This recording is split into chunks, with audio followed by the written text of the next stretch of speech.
It's 8:30. Looking to make a little Gavel up. more revenue to help with the financial Good pressure. morning, everyone. I will call the Cook County Board of Commissioners regular meeting to order on this Tuesday, May 12th at 8:30 a.m. We begin our meeting with the pledge. Please rise. I pledge allegiance to the flag of the United States of America and to the republic for which it stands, one nation, under God, indivisible, with liberty and justice for all.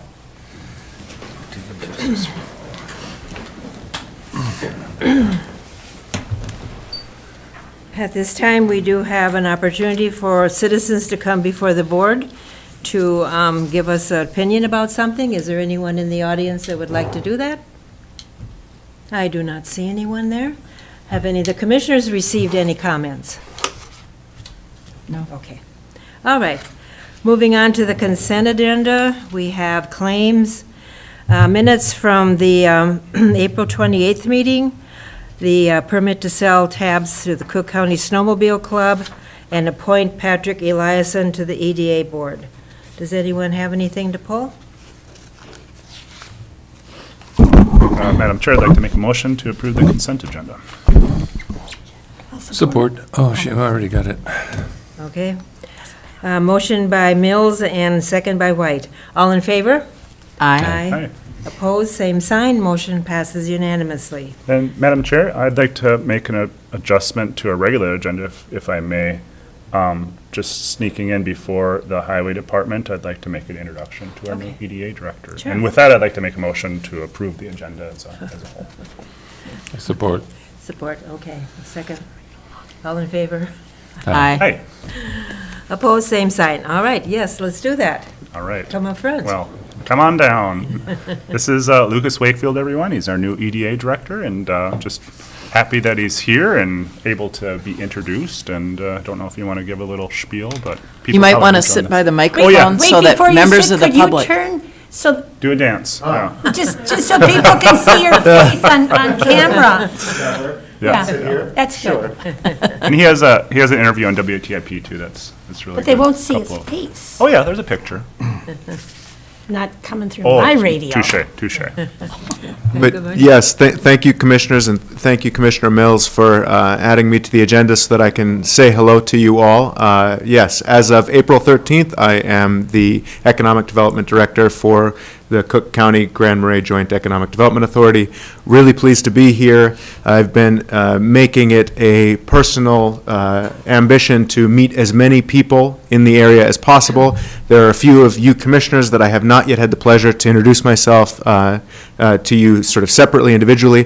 Please know that that is not meant to be a slight. I would love to have the chance to sit and talk with all of you individually and get your thoughts on the state of the economy up here in Cook County and what we can be doing better as an EDA. So really open to that, excited to be working up here, and happy to answer any questions that you may have for me. You can feel his enthusiasm. Oh yeah. Welcome. I guess we don't right now, but we'll be stopping by your office, I'm sure, in the next few weeks. Please do, and thank you so much again. Thanks. Thank you. Okay, on our agenda next, we have authorization from the Highway Department, if they want to step up.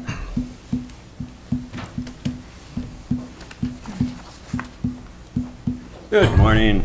Good morning. I'm just going to hand it over to Matt to talk about equipment, because he knows more than I do. Good morning, everybody. So what we're hoping to do today is replace a trailer we currently have in our fleet with a much more effective trailer, and we're hoping to do so a year in advance of when the replacement is scheduled. So this trailer that we have had is no longer useful to us. Why? Because we've changed our operations over the years. You know, this is a several decades old trailer. We currently just don't use it, and we'd like to move it out to pasture, sell it for probably a couple $1,000s on MinBid, and instead invest in a trailer that's much more useful to us, that we can haul equipment like the mini excavator and the skid steer on. Can we survive without this trailer? For the summer, absolutely.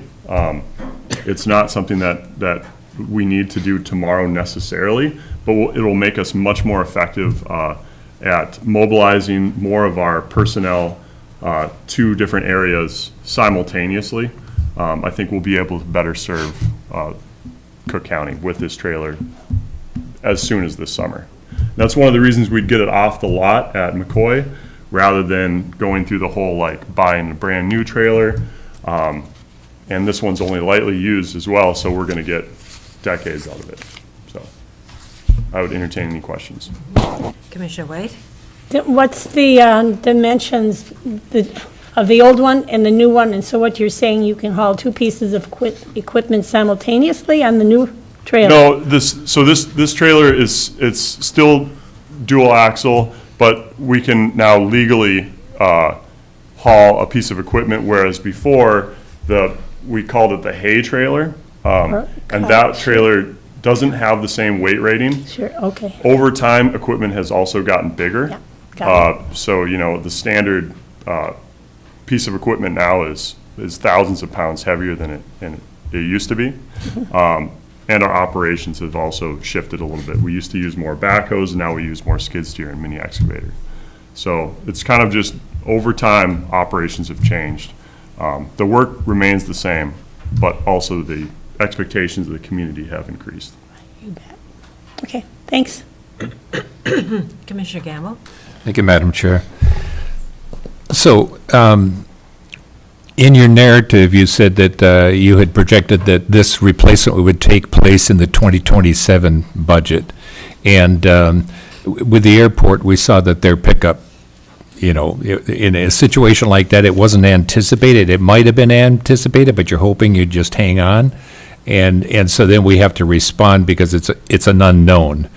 And my intent for this conversation is simply to say that when you're looking at your capital improvement budget going into 2026 and you look at your equipment and you just say this, that, the other thing, and then you prioritize, that I'm just wondering if this was even on your radar is my point.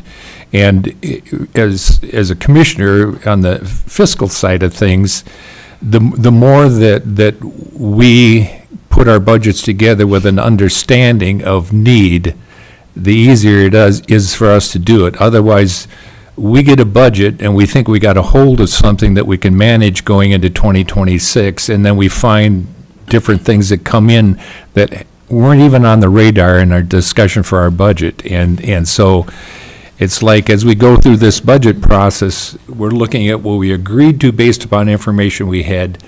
We're looking at what we're going to project going into 2027, and we look at what's coming in that's the unknown, and it gets a bit unwieldy. So I'm just saying I appreciate when departments, as much as possible, can anticipate.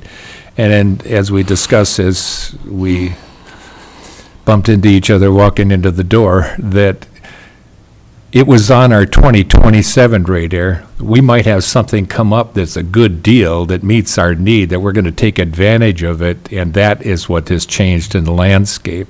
It just, as we go into 2027, and we note that this was in our 2027 budget, but you granted us da-da-da-da-da, so we're acknowledging that and managing dollars in the context of that big picture, so. No, and that's all good points, and I think what's nice, and we've talked about at length, here and in, highway committee meetings, is our equipment replacement plan. It's a living document, and we move, I don't want to say we move things around all the time, but in this case, right, we can take this piece of equipment and move it to 2026. Now it's not in our 2027 budget anymore, so you won't see us coming back here asking, hey, I want another trailer to replace. The dollar amount that we're talking about here is, I think it's 1 or 2% of our entire equipment budget ask generally year over year. And so we don't run that down. I think it would be foolish on our part to have an equipment budget that runs it to zero. Budgeting that way, not anticipating, because we do our best to guess what inflation is year over year, not just for equipment, but also how much to increase or maintain what our equipment ask is every single year. So this 16,000 and change is still within our budget. We're not coming to say, hey, I need 16,000 out of the general fund. It's there, we have it, we're fine. This is just kind of to the points that you had brought up and Matt has brought up of needs change. You know, now instead of having one trailer to mobilize skid steers and our mini excavator across the county, now we have two. And now what we can do is now everyone can go that much faster to their spots. And so that's what this is, yeah. If this was, hi, I want a new plow truck for $400,000, no, that's a different conversation. And this has been identified by our crew as something they'd really like to see. And so as much as Robbie and I plan for replacements and like what we see as a priority, oftentimes, you know, we hear different information from our crew, and we try to make tweaks where needed. Yeah.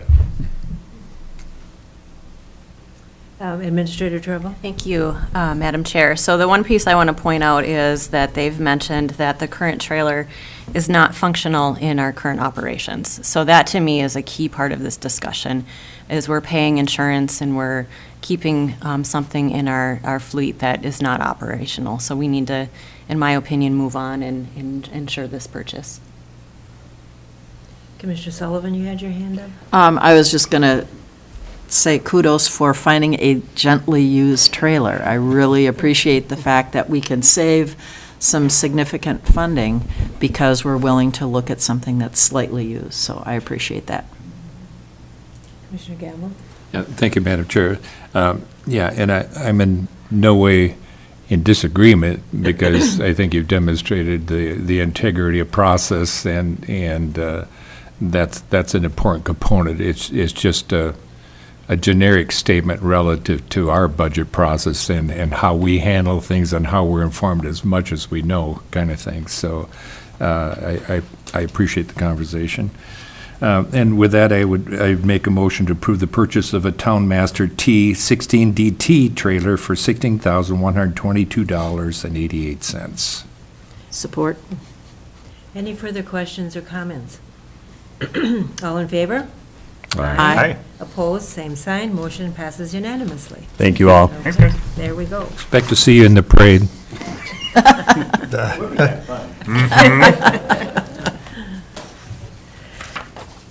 So next we have Land Services. Director Maxwell is going to talk about the Solid Waste Management Plan Amendment Adoption. Good morning. And I have to say, this almost broke my arm when I printed it off. It is only one side, but. Yeah, the irony of a solid waste management plan being almost 200 pages long and having to include that. So next time, maybe I'll use a link instead. So thank you very much for your time today. The item here is an amendment to the Regional Solid Waste Management Plan. This plan was recently adopted in 2023 and it includes Cook County, Lake County, Cooch County, Carlton, it's like the whole Northeast region. And it needed to be updated because, as many of us have heard, the Superior landfill where all of our waste was being trucked down to is closing. And so as a region, there needed to be put together a plan and to update this regional solid waste management plan.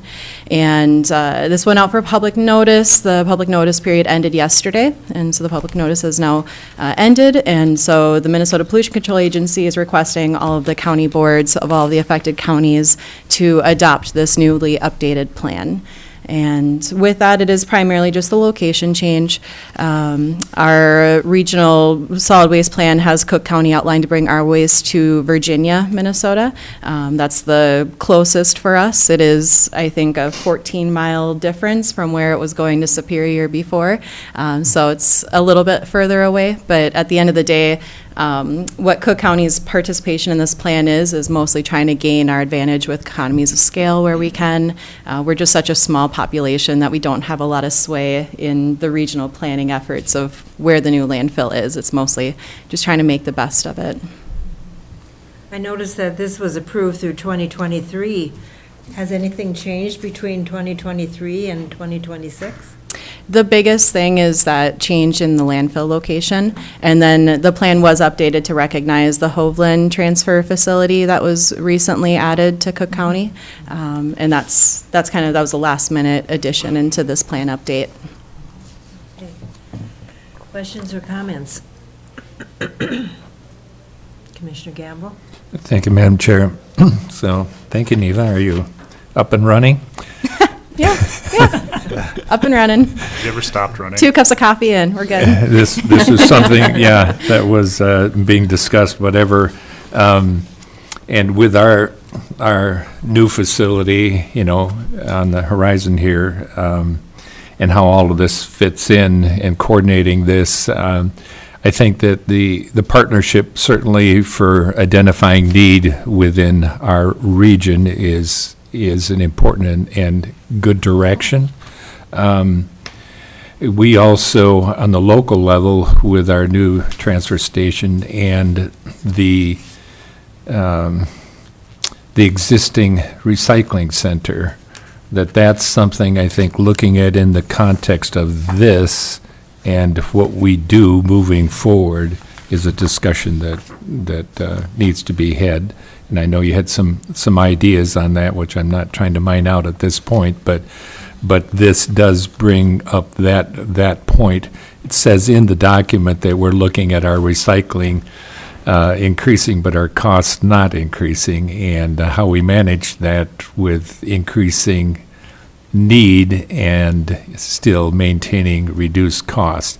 When we were looking at how we were going to assess the costs for building the new transfer station, and we assigned that, individually by household or parcel, that in calculating what our annual budget is right now, we're paying somewhere between $86,000 and $100,000 per individual if you take the budget divided into our population, if you want to look at it households or whatever. But that figure, when I researched it, was basically because we were looking at putting an assessment on and wanting to let people know that you're already paying this amount in this particular area. So to that point in this document, relative to costs maintaining the same, we're hoping to see that we can find some efficiencies in how we handle this to try to reduce that impact of that cost the way we're doing it now. So this is just an opportunity to move it up on the radar a little bit so that we can have that discussion. So. Yes, I appreciate that point. And I should have clarified, this plan is primarily focused on the municipal solid waste, so people's garbage and where that's going.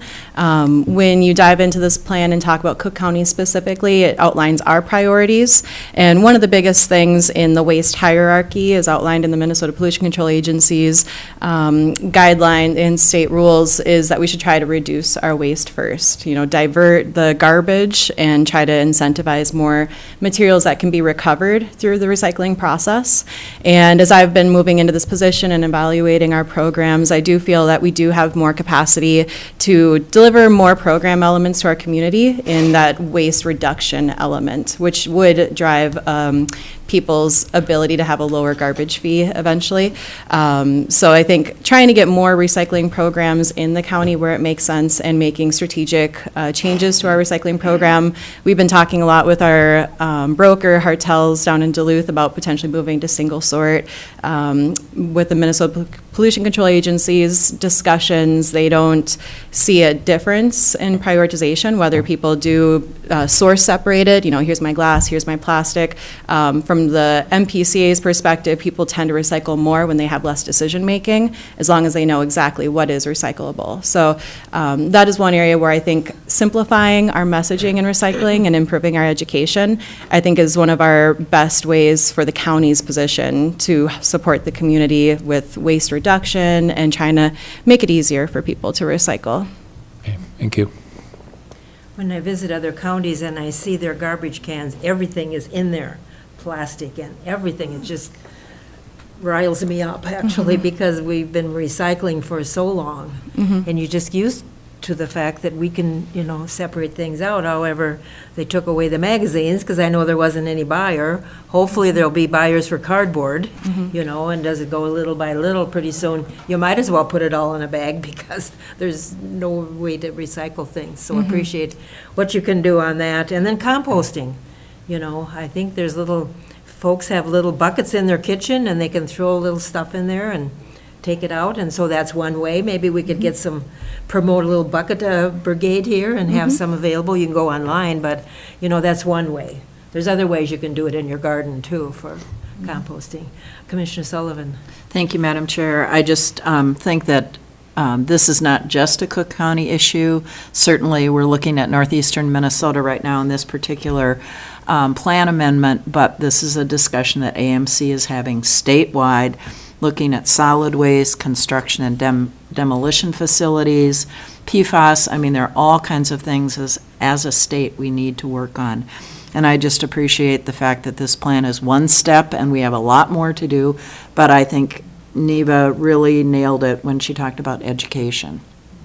We need to educate our public, and then composting is a big part of that. If we can get our restaurants engaged during the summer, that will have a huge positive impact on what we're able to lighten the load as we head to Virginia. So lots of good things, I'm sure, to come.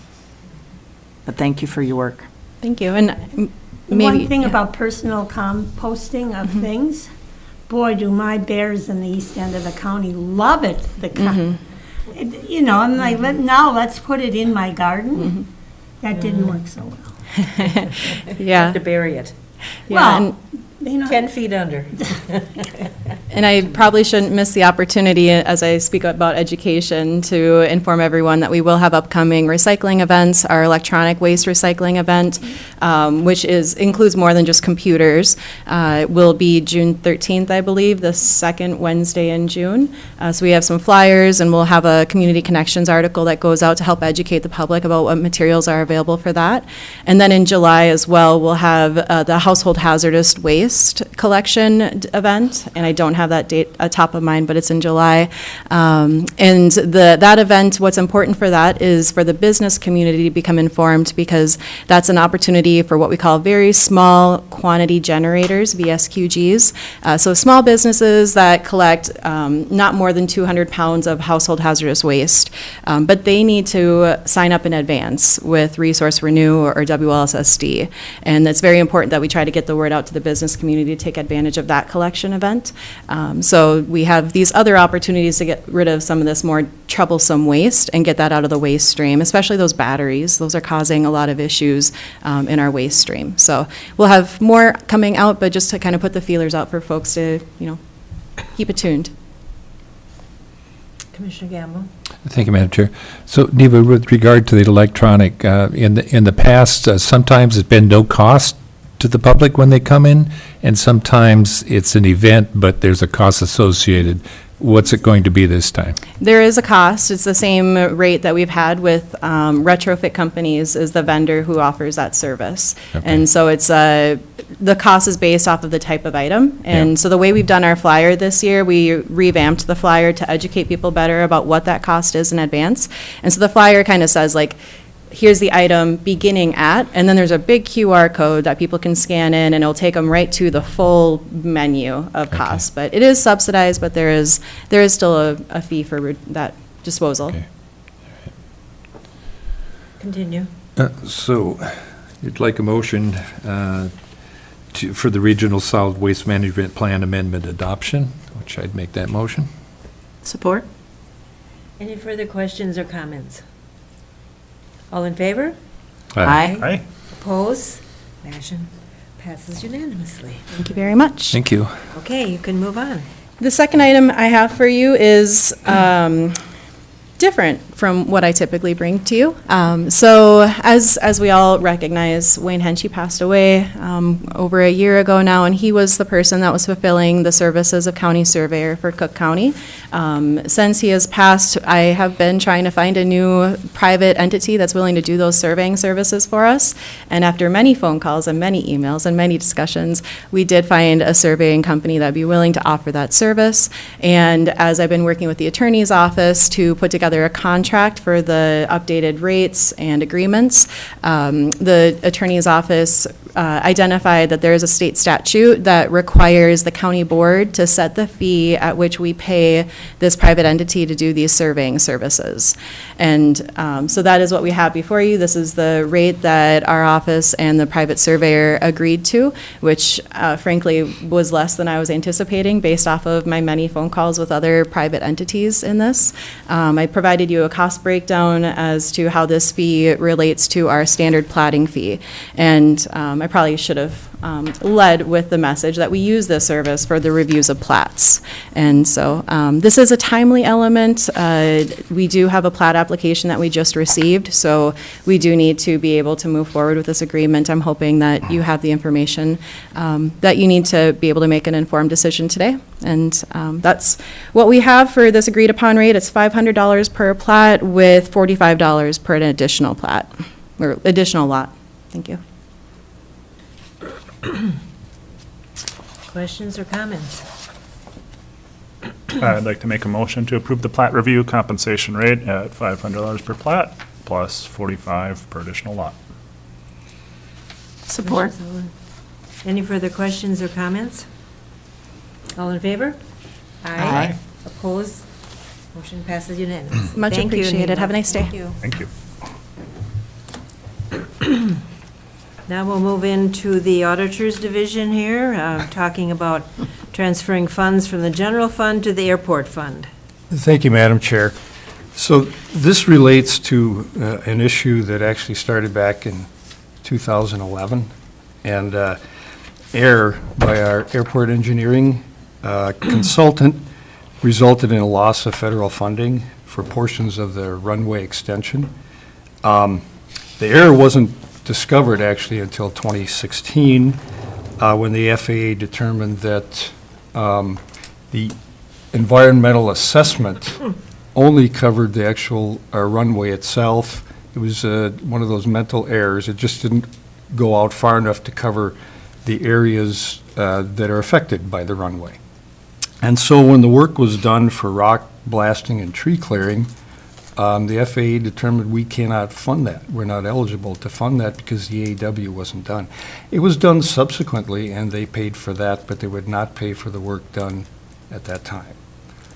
We looked at legislative solutions. I think Ann was involved, and we tried everything, but no avail. So then we sought the money from RSNH and their insurance, et cetera. And that didn't get settled. There was actually a lawsuit, and it didn't get settled until last year. So we got $345,000 last year. But we were out $563,000. So the difference is about $218,000, and the airport fund is short. Those were monies that they had in their fund and expected to use for match for different projects. They're mostly grant funded. So there's no requirement here that you do anything, but it seems right to put them back whole or something close to it, if you can. So the request here is to move up to $218,000 from the general fund back to that airport fund. Questions or comments? Commissioner Sullivan? Thank you, Madam Chair. I would just say that serving on the Airport Commission and knowing we have gotten approval from the FAA for our master plan and we'll need match money moving forward, it's very, very important to the airport that we get that $218,172 back for match on upcoming projects. Commissioner Gamble? Yeah, thank you, Madam Chair. And I would say relative to the airport that in my first term, when we were looking at expanding the runways and everything else, this has been quite a journey and very convoluted and not always in the following best practices and the integrity of process, which makes it even more difficult for us, especially as a small county. So having gotten through all of that and the meetings that we had with all the agencies involved and the evaluation and the assessments and whether treetops were too low, too high, and who had the authority to do it, it's been quite a journey. But I would agree that we want to make them whole and put them in a position, and it certainly isn't because of a lack of due diligence on the part of the airport and the commission in this whole process. So I certainly would support that. But I'll let my fellow commissioner make that motion as she's on the airport committee. Commissioner Sullivan. All right, I will make a motion to transfer funds from the general fund to the airport fund in the amount of $218,172. I'll support. Any further questions or comments? All in favor? Aye. Opposed, same sign. Motion passes unanimously. Thank you. Thank you. Now we have, our next item involves the Lutsen Township, and we have representatives here who will come forward. Yeah, I can start it out, Madam Chair. So, as we left it last time, the last meeting, the commissioners approved a loan to the town of Lutsen to support that rescue truck with the following items to still be approved: the total loan amount, the interest rate, and the terms. And the administrator and I worked to try to provide you with some options. You're not limited to these options, but their thoughts were three. One is that the county pay 50% of the total cost being $408,668. County share that, $204,334, with the local share, $204,334 at Lutsen Fire Department. Option two, that the county pays the remaining balance after the truck fund contribution, would mean Lutsen funding $327,000 and the county financing $81,668. And then a third option is that the county pays the amount requested by the fire department, $306,501, with Lutsen Fire paying $102,167. We also looked at, again, you're not limited to this, but looked at the financing term in the revolving loan fund. When we make equipment loans there, we do that fairly frequently, and the loan term is 10 years. We limit it to 10 years for those loans. So you might consider that. Other considerations is that the fire department continue applying for grants and submit a summary of all grant activity to the county board, including any awards, denials, pending implications. Couple of other notes that the county, we've provided equipment loans to fire departments in the past, and they've been anywhere from $1,000 to $80,000 for equipment. The fire halls have been much larger, but this is a significant increase for an equipment loan. Not that you can't do it, just a large increase.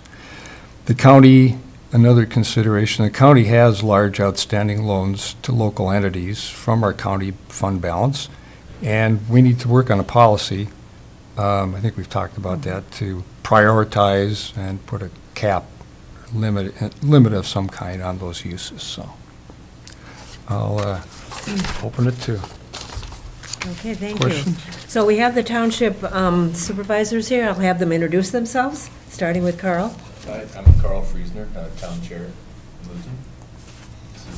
Steve Duclos, Fire Chief. Chris Homiak, Town Supervisor. And Carl is the board chair for the Lutsen Township.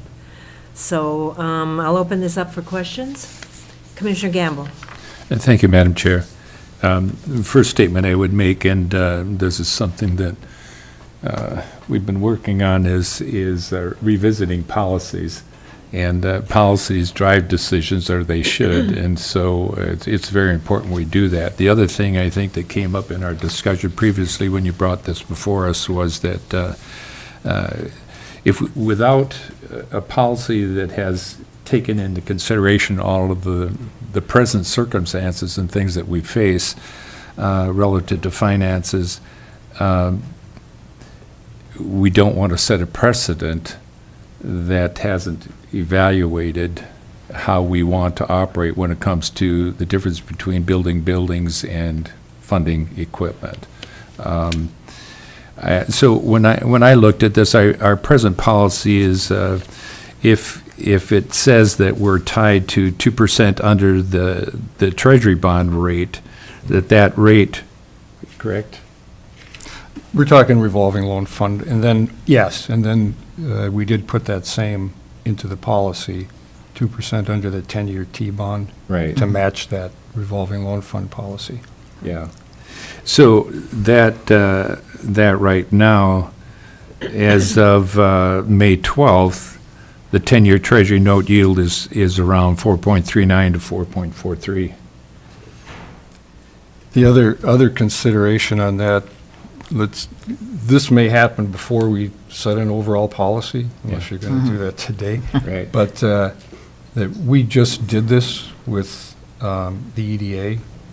It wasn't an equipment loan. Yeah. But we set the rate at 4%, which covered our short-term money market fund cost. Yeah. And we thought as an option that may be a way you could go on this one as another short-term prior to setting a new policy. Yeah, so when I look at this, and we can look at it from our county stewardship responsibility, and if we, look at it from the standpoint of the Lutsen Fire Department and how you're trying to manage your monies, we're all trying to get what we want to get that we've, looked at, and with the least amount of dollars. What I would say is that if that rate now with the county loan, as it stands right now, we're not going with the revolving loan, but going with taking it from our reserve fund. So depending upon how we want to do that. In other words, if we did it and we went with the revolving loan, we'd said 4%. Yeah, we couldn't do that, since it's not the revolving loan fund is a business. Correct, and it Job. has a limit on it. Right, But, well, there's a Yeah. job creation element to that doesn't Yeah. really work here. so. well, and I thought Yeah. you referenced it when you were saying the EDA, and that's why, because I Yeah. didn't even look at the revolving loan. I We're- was just looking at our policy as it Yeah. stands right now, which would put it at the 2.39. And the total interest paid on $306,501, which is what the asking is. If it were a 20-year term, that's about $80,000, which is equivalent to just under 20% of the total price of the vehicle. If we look at that amount of money, $306,501, if we're taking it from our reserve fund, if we're over that same period of time, if we were looking at a 20-year term, at 3.5%, which is a modest relative to my question to you, and what has our earnings been on that yield would be about $344,000 over that period of time. So I understand that this is a lot of statistics, but the difference in earnings to the taxpayers of the county would be $265,000. If you looked at this earnings right now with the money that we have, in reserves that's earning 3.5%, and you look at loaning it out at that lower rate, that's a $265,000 difference. From my standpoint, I would be willing to support, given Lutsen has established their loan fund for the specific purpose of financing rescue vehicle purchases, I would recommend that they use the proceeds in their established truck fund, given that's what it's designated for. And if they were to borrow under our present policy $99,999, it would be interest-free. And so, and I would set it at a term for 10 years because it is equipment. The other thing to take into consideration when we look at our responsibility to our community overall is that we made a loan for $350,000 for the fire hall back in 2012, and the balance on that right now is $110,000, if I understand that correctly. If I put it on there, I'm not looking at it right now. Yeah. So on the accompanying information in our packet, the remaining balance on that is $110,000. My money's loaned in 2025, which are at 1% over a 20-year term. That was $350,000. So I think if you came into a bank and you asked the bank, and bank's going to look at, okay, what's your present obligation? What are you looking for? What's the investment going to be? What's the interest rate? What's the term? If we were to look at a municipal commercial loan under 20 years for this amount of money, you'd be looking at a rate between 5.23% and 8.75% as of May 2026. If you took the lower of those two rates at a commercial loan, 5.23%, and a term of 20 years, that cost of funds would amount to $188,000. So if I look at it from your standpoint, I'd say, okay, we got this much money in reserve, depending on how you've got that invested, what you're earning on that. It seems to me that the least cost would be to say, let's take the reserve fund, which we established to make these kinds of purchases, take to just under $100,000 that we give you interest-free based upon our existing policy, and make that purchase. And when I'm evaluating overall cost of funds and options for getting those funds, from the county side, I think we need to be fiscally responsible relative to what we're earning on those dollars as they exist right now. And if we give it out at a lower rate, that means that it's taking taxpayer dollars to do that. And we have to be willing to do that from a precedent standpoint consistently when we have other entities within our county asking for these kinds of monies. So given that consideration, from my standpoint, I would say that using the fund balance and taking the $100,000, just under $100,000 by $1, interest-free, and make your purchase, I would certainly be willing to support a motion to do that. So am I understanding that correctly, that you guys want us to use our funding that we have? So my concern there is some of our equipment is older, and if we deplete that fund, where's the money come from to replace that or fix it? At our annual meeting, that was brought up that from the people that were there, they did not want us to use that fund. They wanted it to be used in case of an emergency. Our stuff is insured, but, what happens if our pump goes out on our engine, and that's thousands and tens of thousands of dollars, and there's not a budget. That's what this fund is for, is those kinds of things. We had an engine damaged at the Lutsen Resort Fire. Just going down the road, some of these back roads, we lose skid plates and things like that, and we gotta have someone come up and repair that, and that's where that money comes from, is that truck fund. So it was, and from members on the department, that was a real concern of theirs as well, is depleting that truck fund. Madam Chair, relative to what your experience has been in that funding, what would you say the likelihood of needing that? And it's a difficult thing when a smaller entity is looking at what your experience is in having to replace equipment. But I'm assuming in your evaluation, your presentation at the Township Board, that you would have said, here's what we've experienced in the past, so we hate to draw that all the way down, because then we don't have recourse when it comes to having to replace, and we typically replace da-da-da, which amounts to this kind of money. Sure. It's similar to our discussion when it comes to our reserve fund, saying we need to keep it at this balance given what we need for operations should, the bottom fall out kind of thing. So my question is that likelihood and what your experience been relative to tapping into that reserve fund? Well, we've had to tap into it. I mean, Chris, the insurance claim for the engine. I mean, the one insurance claim from the Lutsen Resort Fire, we ended up pulling between $8,000 and $10,000 out of that reserve fund just for minor trim and other damages to that fire engine that insurance didn't cover. Like we talked about at the previous meeting, truck refurbishment and things like that is anywhere from $45,000 to $60,000. Our tender is due in the next couple of years for that.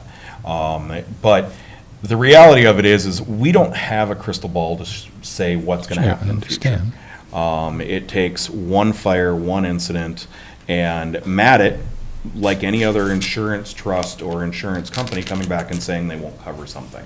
And then all of a sudden, we're staring at a $20,000, $30,000, $100,000 fix to one of these vehicles. When we're talking about $1 million fire engine at replacement cost. So the idea that to replace or to deplete that truck fund entirely for this purchase is not responsible as our on our side as the town board to take that fund down to zero. Because as the town board, we have reserve funds, just like the county does, to be able to cover a year of operations in the event that we didn't take in any property tax revenue, state grant and aid, PILT, or any of these other fund sources. Say it all disappeared in 1 year. We have enough funding to sustain for 1 year as the township. And that's what we have. If we were to have some kind of an incident that all of a sudden insurance only covers so much, and what are we going to do? We can't be out a fire engine, is really what it comes down to. And so, for my standing, I don't believe that we can deplete that truck fund entirely. And so, where we're sitting right now, we also, duly elected town supervisors, went to our constituents and they said that they didn't want to use the entirety of that truck fund. So, at this point, it's a matter of, we would appreciate a loan from the county in the amount that you're willing to give at the interest rate that you set. And 4%, yes, because those funds are probably invested in a CD or money market, just like our funds are in this truck fund, and our excess reserve township funds are also invested in CDs. 4% makes sense. The term also makes sense. But as far as the amount, if you're unable to fund at the requested amount, then we will most likely end up going outside for a commercial loan to fill that gap. There are other grants that we have looked into. There are things out there, but the probability of receiving any of those funds is unknown because they are highly competitive. There is a grant and loan program through the USDA that I found, but there is no guarantee of funding on either of those.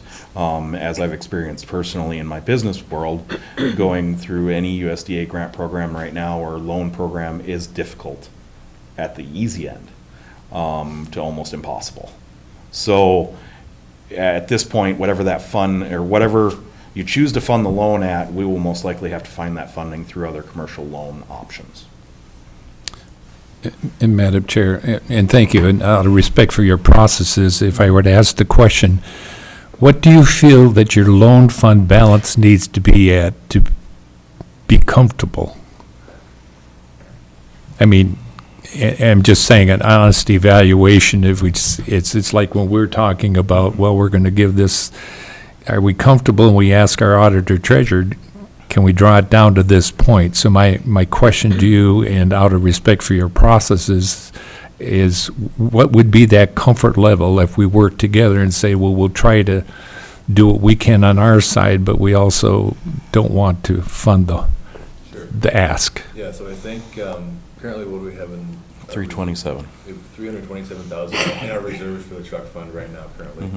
And what had we discussed before as a township board was that third number? We had discussed bringing it down to or using 102,167 out of that truck fund. At our annual meeting, we had also discussed the possibility of using half of the truck fund for this purchase. So that being 163.5 would be half of that available truck fund. We talked about using up to that. But going much more than that, it'd be difficult because, yes, we're putting money into this truck fund every year. We can't look forward and say, oh, we're going to have a large mechanical breakdown in 2 years on our engine. All of a sudden, we have $1 million replacement.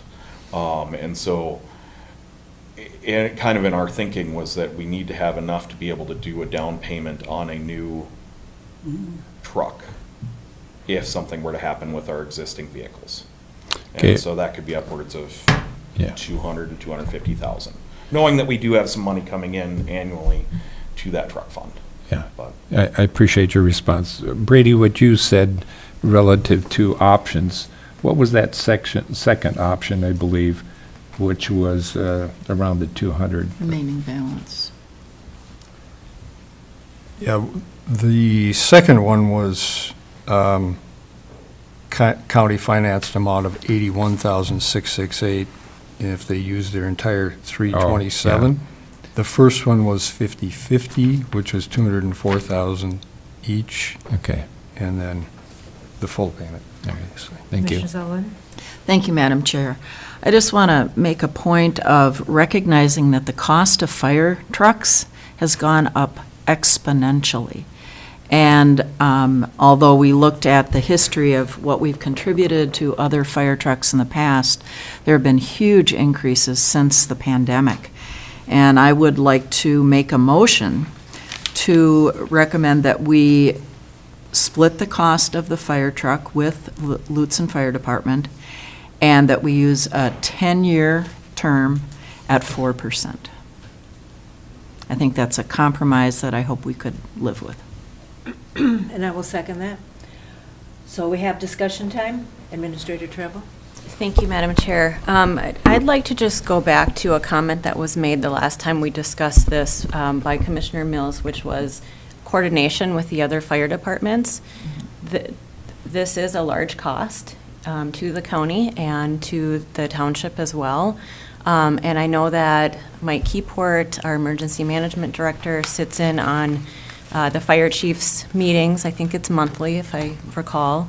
And I would really like to see some discussion and coordination on how we can leverage this county-wide, or at least start some discussions about how the fire departments can assist each other with equipment that the county is supporting. And my reason for that is because of the cost, but also just making sure that we've got the resources throughout the county as needed. Commissioner Mills? Yeah, and I appreciate you bringing that up, and I think it's still a good idea, and maybe not feasible or practical in time for the needs of Lutsen Fire, but I think it's really important. And I just had, since our last meeting, I've had a lot of other thoughts, a lot of doubts too. Some regrets, but not really. And one of the things I would like to know more about is the relationship between Lutsen Township and Lutsen Fire Department, because there seems to be some intersection there, and I don't really understand that dynamic and that budgeting process. And part of the reason why I want to understand that more is because I don't think other fire departments have a township to be able to use, to levy from, right?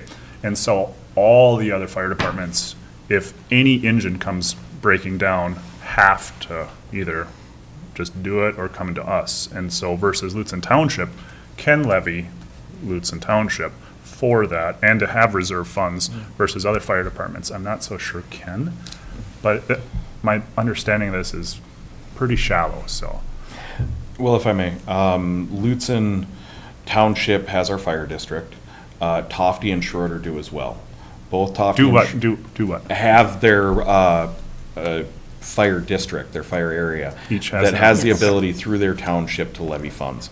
I don't know the exact way it's written and how it's broken down. What I do know is that we have our Lutsen Town budget, admin budget. We have our fire budget, both on the administrative side and fire side. It's all under the umbrella of Lutsen Township. So the fire department isn't separated out. Okay. We have the budget separated for budgeting purposes, and Operations, it's yeah. broken up differently, but Lutsen Fire is under Lutsen Township. Okay. It's not two separate entities. And so both Tofty and Schroeder can also levy Tof- then? yes. Okay, thank you. Whereas all of the others, I believe, because they are, Unincorporated. yes, it goes back to being unincorporated and One- unorganized. in One other that point I'd sense. make is Lutsen also covers an area outside of Lutsen, Mm-hmm. and an organized area between Lutsen and Grand Marais, Lutsen Extension area. Mm. So they levy for that also. And, Wait, yeah. oh, they levy, Well, it's For the it's fire actually district? for, that district pays their share. the unorganized The territory. the is paying unorganized or their the fire share. district? Okay. Yeah, it's, the way it's done, this agreement came many, many years ago. So it's it's the same rate across Lutsen and the extension area. So, If you look at Lutsen Township and the map, Lutsen Township is only so big, but then you look at what the fire district is, it goes all the way down to Onion River Road on one side, it goes to County Road 7 on this side, and then all the way up to the grade and the boundary waters. That's helpful, thank you. In terms of service area. And it's the same way as well for Tofty. They cover to then Onion River Road, and I don't know what their other border is, but they go all the way up to the grade as well. And then Schroeder has their district. So when you look at the organization of the townships, they're all smaller areas in what actually is Lutsen Township, but the fire district is much larger. And so that also plays into why there are two different budgets and what that works out as. So. And so each township has a fire district that's larger. The township's taxing district is smaller, but the fire taxing district is for the whole fire district. And so that just helps me a lot. So just following that, and I'm sorry to keep going on, Commissioner Sal, is just thinking about, okay, Hovland struck brakes, now what? Or, the Gunflint Trails truck brakes, now what? And they don't have that, and so, we don't really want to assume the worst, plan for the best sort of thing, but assume they all break, and then they're all coming to us. Like, are we going to be in a position, and I guess to Commissioner Gamble's point, what precedent is this setting? I like the idea of splitting it. I also, so I'm just wrestling with all of that, the worst cases. The last 4 or 5 years, we've been overwhelmed with fires. The fire they had up at the condos at the ski hill, you had to go and get water somewhere else. So it's wearing and tearing on equipment no matter where you are, but especially in the West End right now. I hope things will settle down. Yeah. But it's a wear and a tear on equipment. For sure. So, Commissioner Sullivan. I just want to make a point. I really appreciate Commissioner Mills, you bringing up the township difference than unincorporated areas like Colville and Hovland. And I think when we write our new policy, that has to be taken into account. I think that's really, really important. And also, one of the things is that townships have opportunities to apply for some grants that unincorporated areas don't. That is one of the benefits of being a township. And so that's a bigger discussion as well. Right. Yes, Chris. Go ahead. I got something to add as well, as far as like, getting together with other departments and whatnot. We already have a countywide mutual aid agreement, so we can be called anywhere, within the county, as well as outside the county. We've been down to Finland for fires as well, Elgin City. So the agreements are there, but just like Grand Marais and Lutsen, Tofty, Schroeder, you're not gonna deplete your home base and send everything elsewhere. You still have to protect your own assets in your district. So, just to touch on those agreements. And not only that, when you're talking about countywide cooperation, when you look at fire engines and you look at trucks and different things like that, if you look up the Gunflint, they have a lot in the terms of brush trucks and wildland gear. Again, I think we talked about this last time. Colville has their heavy rescue for highway rescues and things like that. Hovland has the stop team.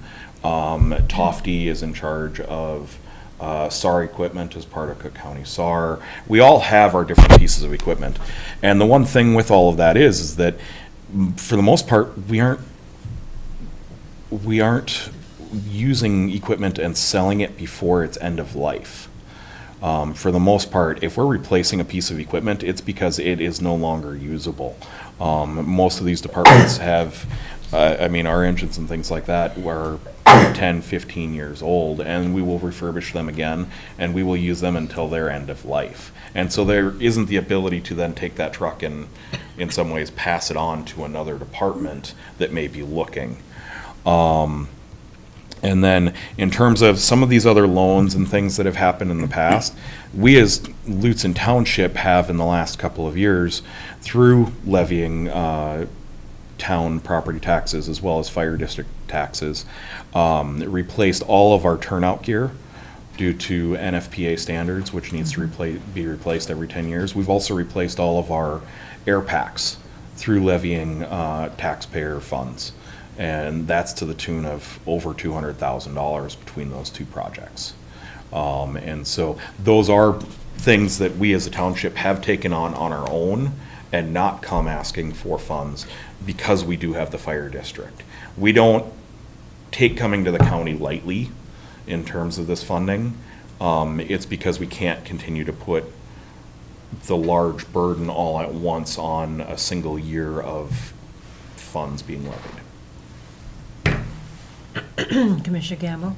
Yeah, thank you. I appreciate the discussion, and the other thing is that as a community, the word community meaning the various aspects of community, which to Commissioner Mill's point, we have differences. We have some of us can tax and some of us can't tax, and some of us rely on this and whatever. But awareness, and we as county commissioners want to be mindful and empathetic to the diversity that exists within our county. So we want to work together. And unlike the state legislature, we want to find a way to resolve real issues, and not from a political or adversarial standpoint, from a coming together and having a discussion. And the multiple things that we have to be mindful of in this particular decision is the amount of dollars we're talking about, a policy that's outdated, and being careful of precedent so that that doesn't get played. And as we look at negotiating contracts with our bargaining groups, one of our values is consistency in how we approach things, and so it's a big picture approach. To the extent that the fire departments within the county work together, if that agreement is something that you see the substance of the outworkings of that, where that really has been beneficial. We just earlier in our discussion talked about the solid waste and partnering as counties within the Northeast region, and it is dependent on our survival in many cases that we partnership and work together, but it has to be realistic in that assessment. So I guess. Administrator Trouble. Thank you, Madam Chair. So later in this agenda, we'll be talking about our budget plan timeline. And one of the items is when each one of the fire departments needs to present their budget to the county board.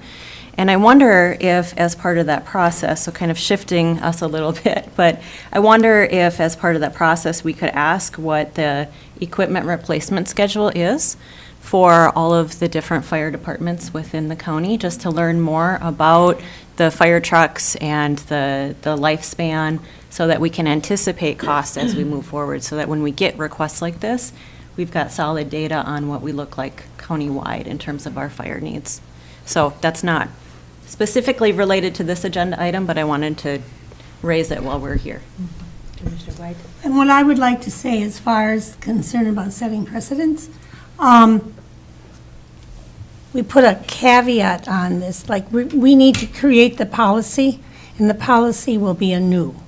It will not be pulling from the past history. We'll use that to help us create a policy, but decisions in the past will not drive the policy.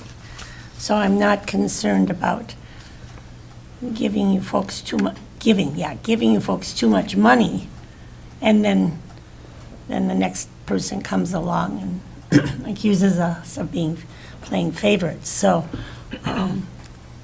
and one never knows when your transmission's gonna go, or you never know anybody that drives a vehicle in this county, or anywhere for that matter. And so to have no safety net is just asking for trouble. It will happen. That's just how it goes. So I'm not in favor, 50-50, and then we just really hope nothing happens with your big mechanical problems. I don't know. I guess I would even be willing to pay, what was that first one? First one is 50/50. Oh, first. Where we pay more than option 2. That would be the last one. Well, Yeah. Pay but what then the was interest rate- requested. But that's not what Uh-oh. Commissioner, but yes, the 50/50 I would be fine with. Commissioner Mills? I really like Commissioner Gamble's suggestion because of the interest rate play. I do have concerns about depleting the fund completely, because I hear you, if the engine goes out and you have to refurbish it, then it's 60 grand. But in my mind, it's like, okay, well, let's keep 60 grand there, not 200. And I know there's other stuff that has to happen too, but that's kind of what that fund is for. But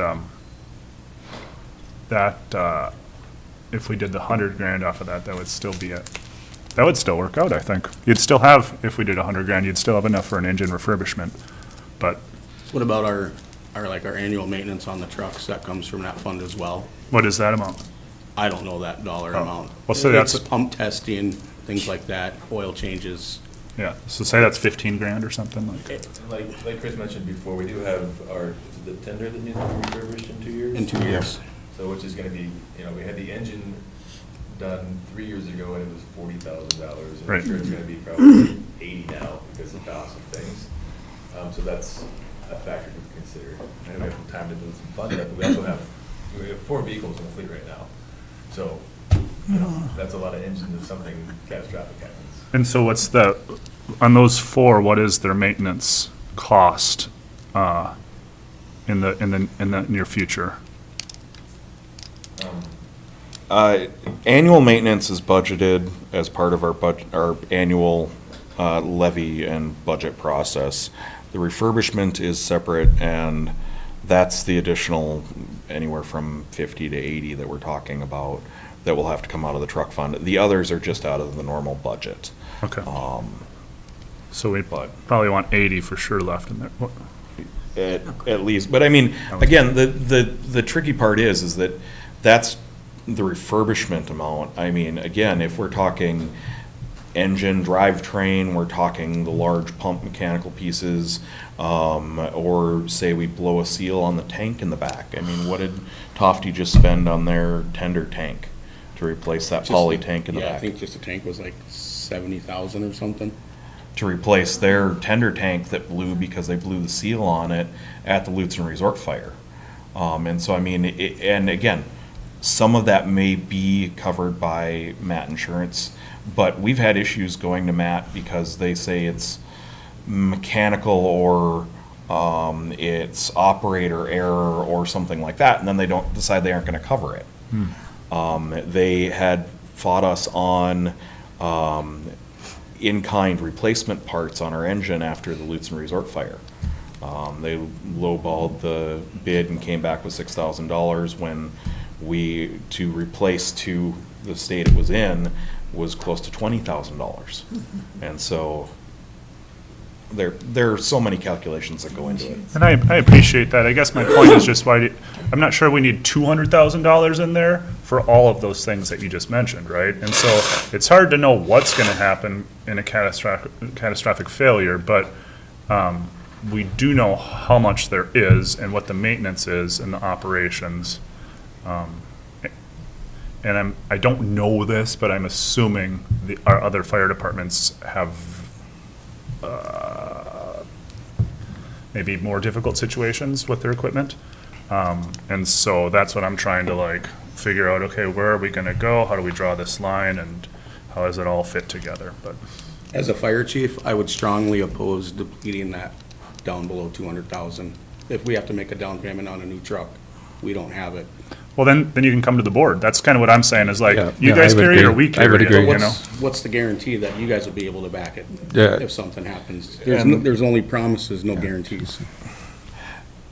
Yes, I mean, We We- can all change and we people, could all say no, but the need versus the risk, that's what I'm trying to weigh. Yeah. I don't know. Administrator Trevor? I was just going to make the same point, that if there is an issue that doesn't, that the fire department cannot fund, that they still could come back to the county board and request funds if needed for an emergency. Mr. White, did you have a comment? I lost it. Okay. It's okay. Commissioner Gamble? Yeah, thank you. I really appreciate the conversation.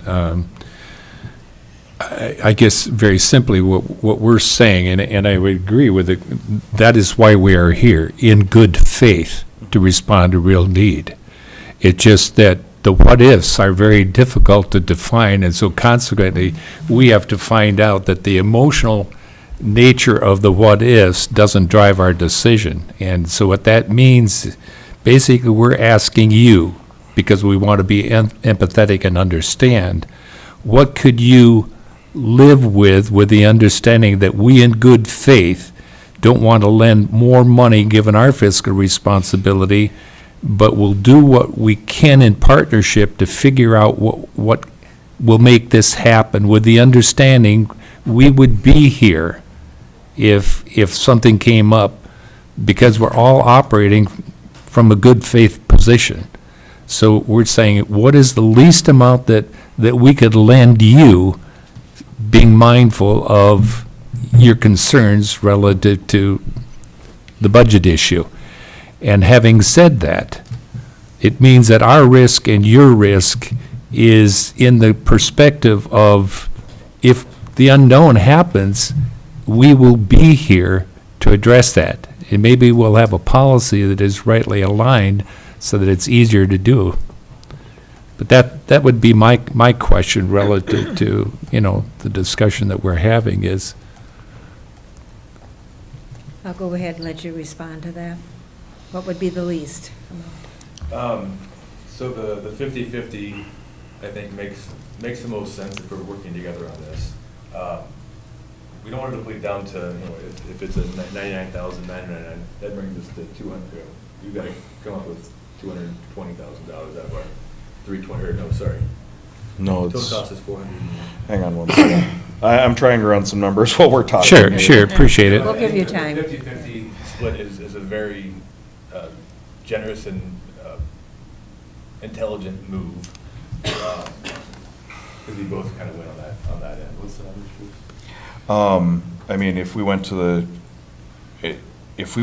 the 99,999 number, and then leaving, we would still have roughly. Couldn't we round that out to 100,000? Well, you can't, That's the only policy. because of It the, has to do with the loan amount, yeah. Yeah. but it's interest-free. Good point. Sorry. I mean, I'll give you $1 to make that the 100,000. If I may also, while they're crunching numbers, I do recall the comment being made by up there that, while the best intentions are there, that's not really something that we as a department can rely on from the county. So I just want to bring that point up again. What if the economy tanks and you guys are hurting just as much as we are? And you still have a responsibility for the county overall, not just Lutsen. So I got to keep that in the back of the mind too. Or a bigger thing that, we've talked about in the past is just, what if the Fed wants to come back and change PILT reimbursement again? That takes a huge hit on the county budget. I agree. Sorry, I'm trying to run all of this. 4.9. Okay, so the total cost of the engine is $409,000, right? So let's say it's $100,000, $999. That's $309,000. We have $326 left in our budget, right? So if we come up with a $300,000, it leaves us $30,000 in our coffers. That's not okay. We can't do that. So I think the splitting it makes the most sense because, like I said, we're happy, you're happy. Yeah. It's something, if we have to go out and seek a second loan from a private institution, we can do that. But So I was able to figure that out. So if we did the 99,999, we depleted our truck fund down to leaving $100,000, which is our bare minimum. We would still have a deficit in a second commercial loan that we'd have to go and find of $81,700, roughly. In my, which, in my mind, the minimum that we want to loan you guys is $180,000, basically. It's gonna go over that threshold, but based on what you're saying, that's the minimum we want it. And what Commissioner Sullivan's motion was for 204. So at this point, we're splitting hairs, kinda. I mean, But I'm happy we got here. yeah. I mean, it makes sense to do the 50/50, and then we will, Yeah. as a township, at our next meeting, have that discussion and decide what we need to go outside for the second loan anyways. So we will probably lose this pricing, because it's good until May 20th. That's why we need to make a things are- Well, no, decision because we today. have our, Yeah. Right, but if we have to go and secure more funding and it's not secured, are you gonna sign the contract? Yep. So things aren't getting cheaper, they just keep going up. So there's that part of it to take into consideration. Well, if you have a $204,000 loan secured, you can use that for a down payment on a truck and you're golden. It's, I don't think And this is, as I understand it, this is 600 days before we actually see the product show up. Yes, and things have been. Craziness. For sure. Yeah. And payment isn't due until then, we just have to secure, we wanna like make sure we're not like, oh yeah, we can do this, and then. not be able to. Where's the Right. money at? Yep, I don't yep, know. yep. Jenny has it, I guess. Yep. Oh, yeah. The only, oh, I'm sorry. All right. I just want to not give credit to the townships. I mean, these are citizens who have been working long and hard for years to have emergency services available for the people on that end of the county. And it's for any vehicle anybody ever has to deal with, let alone more than one. How lucky do you feel? Like, that's the question, and so I want, we as a county, and not to really offend every taxpayer in the county, but the county has the deeper pockets than the people on the west end, have deeper pockets than anybody else to help us tide over storms if we need to. And so I think the 50/50 and giving the support to the people on the west end is the respectful thing to do, period. I don't know if that's exactly what I was going to say in the first place, but that's what I mean. I mean, I truly applaud all the people that give us emergency services in this county and how well they have done through the years of working with one another across the county, so thank you. So refresh our memories here now for Commissioner Sullivan's motion was for 204,000. Right, so that's the 50/50 split at a 10-year rate of 4%. 4%.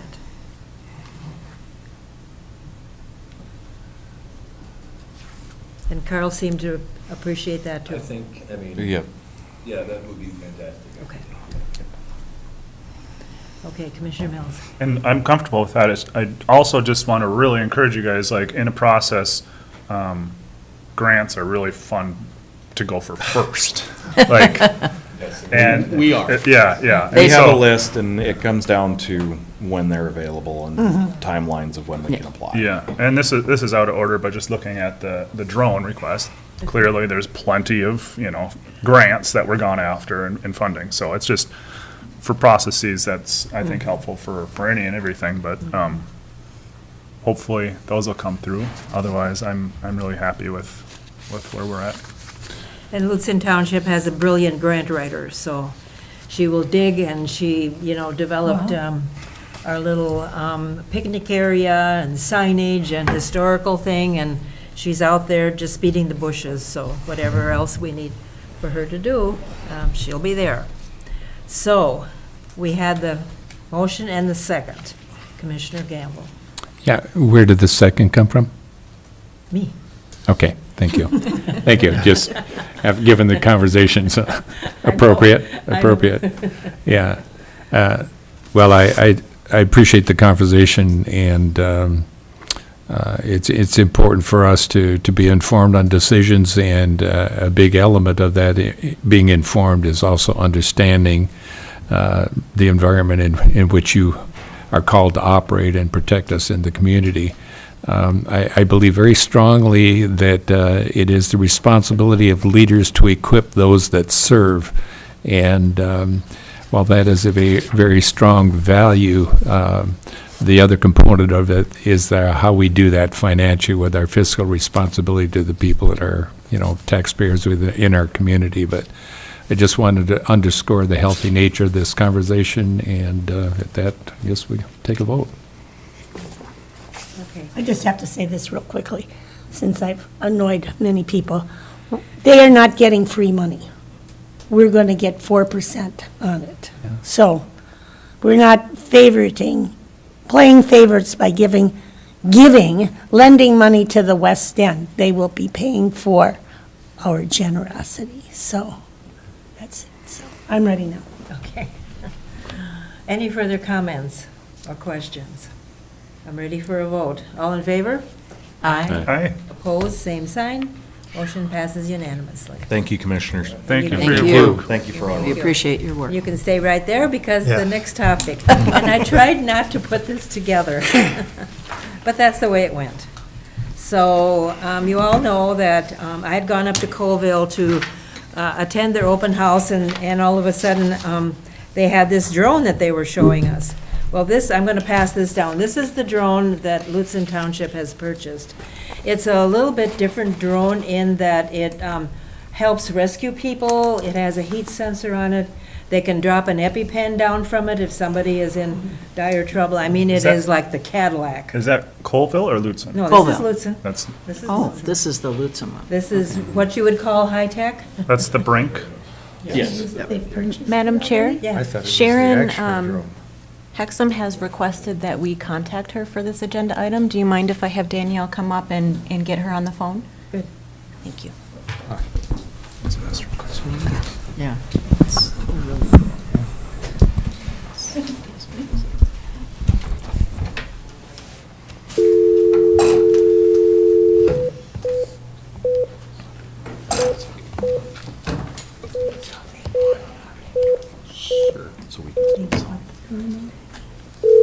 They're asking for the finishing of the contract. His biggest concern.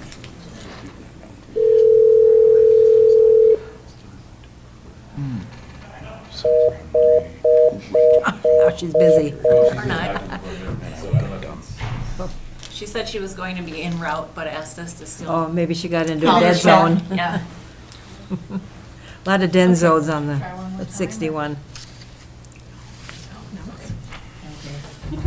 We can try and answer any questions. She's our amazing grant writer in the Yeah. Lutsen Township area, and has done quite an amazing Yeah, job of that. she's great. Should we wait for the other 2 year? Madam Chair, would you like to wait for? Well, wait a minute. Okay.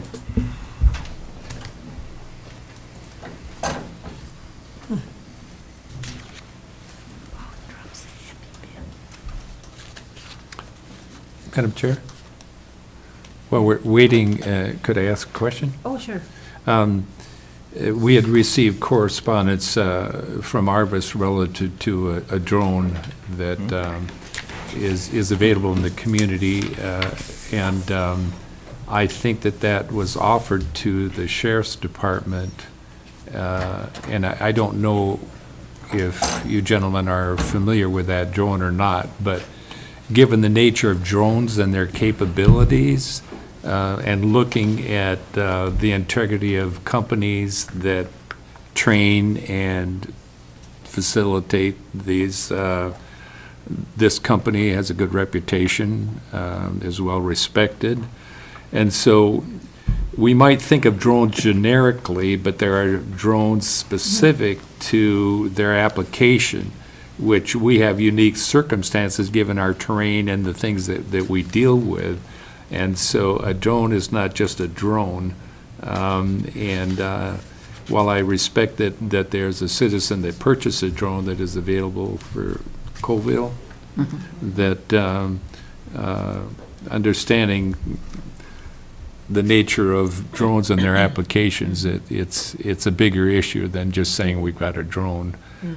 And I don't know the particulars about the one that was, donated by a citizen.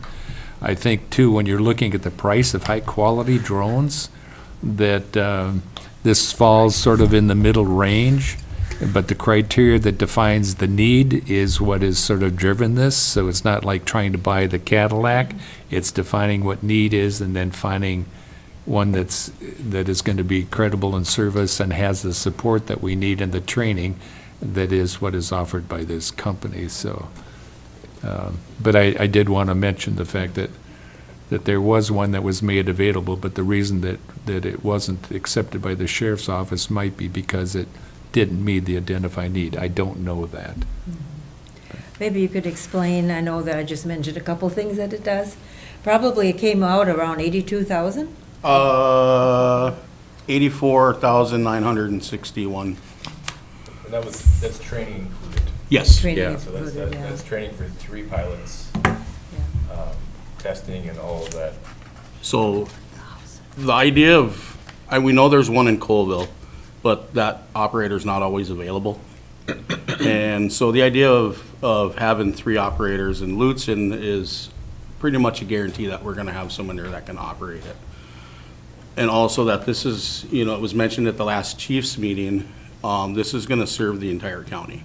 We don't want anybody not to hesitate to call for a missing person or a fire.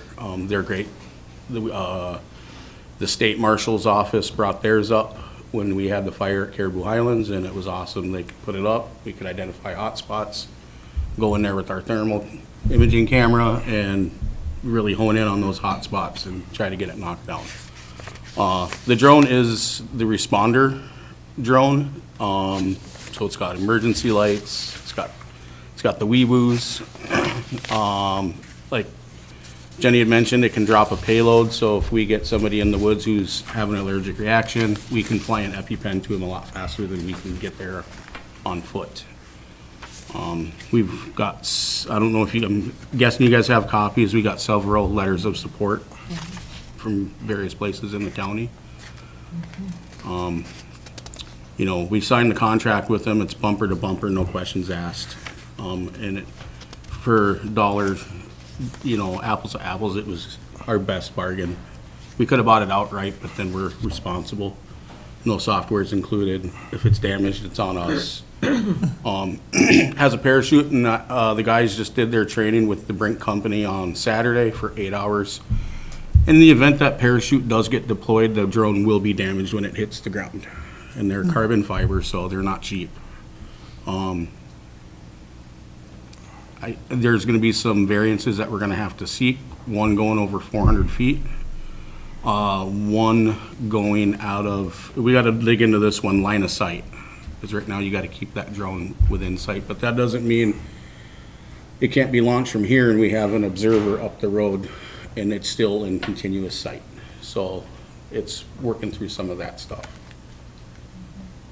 The other 2 townships considered also donated to the fund, and then, of course, you read in here the different support groups, Tribal, Mike Keyport, Patty Eliasen, Senator Hochschild, so we all can read that in the packet here, and the 9,000 is just the remaining on the contract cost. Administrator Treble. Thank you, Madam Chair. So after the board received some questions from a community member, I did reach out to Mike Keyport, Sheriff Hallberg, and Rowan Watkins as well, just to ask the question about, do we need more than one in the county? And they all very much support having one on the east end and the west end, and we're very supportive of moving forward. So I wanted to make sure that the board is aware of that. And the only request that they had was that the standard operating procedures be shared with the sheriff's office and our emergency management operator director, so that we have that as a county as well. But very supportive of this request. Commissioner White? And again, have you, in the past, needed a drone and considered asking Colville to borrow theirs, or hasn't it, this is curiosity, and or hasn't an event shown up where you needed a drone? Well, it would have been nice at, like, say, Lutsen Resort. Okay. So typically when we're going out, for searches, we're mutual aid for search and rescue, so that would be their decision to make. Okay, and then we, Highway Director Robbie's, redundancy, there's nothing wrong with redundancy. To have more than one is a good idea in a county this size, geographically large, and the number of emergencies we could encounter are just wide open out there. So the distance, I mean, we have more than one fire department for a reason. And so I believe having more than one drone would be very beneficial and a good idea. That's all. Commissioner Sullivan? Thank you, Madam Chair. In some of the research related to drones, both for my work with the Airport Advisory Commission and also for looking at emergency management, the nationwide standards, if you look at an area our size, our county is 3,340 square miles. The minimum suggested is 3 to 5 drones for an area as large as ours, and some places in the United States have up to 12 for an area our size. And they need to be available to be distributed among key stations or locations around our county, either before a fire gets out of control or before a search becomes old. And that's why that thermal imaging on a drone is so important, whether it's search and rescue or it's for fire. The standard operating procedures, I think I would strongly agree with our emergency management director and the sheriff's department. Those should be shared.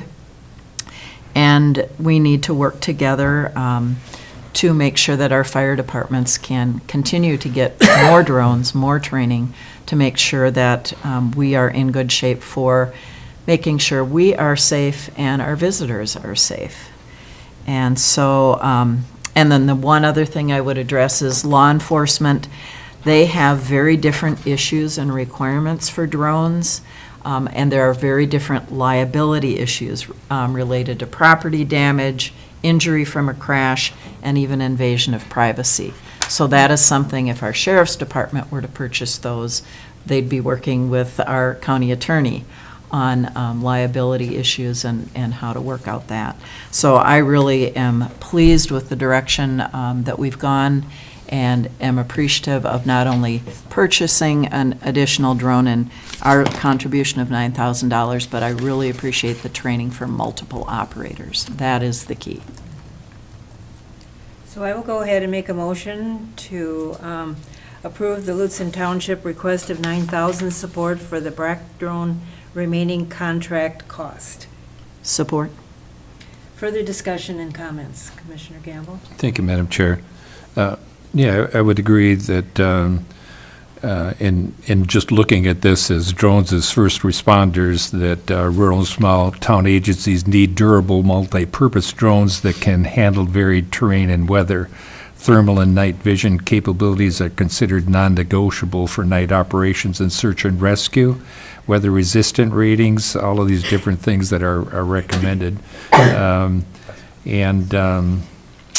I think that we know in emergency situations that responsiveness is hugely important, and so they referenced vehicles should be equipped with drone as first responder capabilities. I don't know if that's something that's been discussed or not when you're looking at that, but it allows for rapid deployment often within seconds rather than waiting for a certified pilot to arrive. I would agree with Commissioner Sullivan on the operations, a clear understanding, that's where the training comes in, so we know how to use the equipment. Establish clear policies limiting drone use to specific emergency incidents. And the other thing that they recommended in looking at this is just the incremental implementation, which is what we're doing. Start with 1 or 2 drones and a small team to build expertise and demonstrate success before scaling up. So it's great that technology has created these options for us, especially where we live and as much acreage as we are responsible, as Commissioner Sullivan referred to. So I'm in support of this. I would encourage, just like we did to Commissioner Mills' point relative to trucks and fire departments, that we communicate and we look so that we know the resources we have and we could deploy them. And when we run scenarios and things in advance of actual emergency situations, we're better equipped to respond quicker because we've anticipated and had those discussions. So I'd encourage that. Commissioner White? Just for the public, just a clarification again. So you are on a contract to purchase or to lease? This is a purchase, this is our drone. And then there's a maintenance that goes along with it in this contract, or? Yep. And then annual training as well. Okay, and that's part of, I just want that information out there. Yep, it's all covered in that contract price. The only part that's not covered is the various insurance, which we're working through on our own. And we're having to do that through a third party that's not Matit, because Matit did not want to cover it as it is an air vehicle. And they do not do that, so. Yet. I don't know if they ever will. Really? But, Wow. I mean, Matit has been insuring townships forever, and there are other townships that have air resources and things like that, and I don't think that they've ever covered those. So we're going through that process right now for specialty liability insurance for the operation side of this. So. MAT is acronym for Minnesota Townships, as we have AMC. So Matit would be comparable to MCIT. Yep, the insurer. I did want to add too that at 2.5 years, we get another drone at no extra charge. So that was really the selling point. Wow. And it's in my opinion, and that the drone that we're training on now goes off to another area department. And I don't know what that looks like. That's the township's job to figure that out. So you get, excuse me, go ahead. So you get to keep the one you have. Yes. And pass it along, and then they give you a new one, which I would assume would be, Yes. It's a BOGO. Did they say BOGO on it? It's all soft. what does BOGO mean? Buy one, get one? Oh, I don't know, $80,000 logos. So at our next month's chiefs meeting, we're gonna meet in Lutsen and do a demo with it as well, so. Great. I can certainly work on getting our guidelines put together for that next meeting and get to Mike and other chiefs, so they know how we're operating it, and when to use it and when not to, but I encourage you to as much as we can. Yeah. Get it out there, get the public to see it. If I may, one point to Commissioner Gamble, it was the idea that more responders are able to operate the drone. That all goes back to liability and the insurance side. So right now we have the 3 trained operators. I think there is a goal that eventually we might train more or have more trained, but for right now it'll be those 3, mainly because they're the ones that will also be covered under that policy as the operators. So. It's an FAA, like, testing. Yep. It's not just like, simple.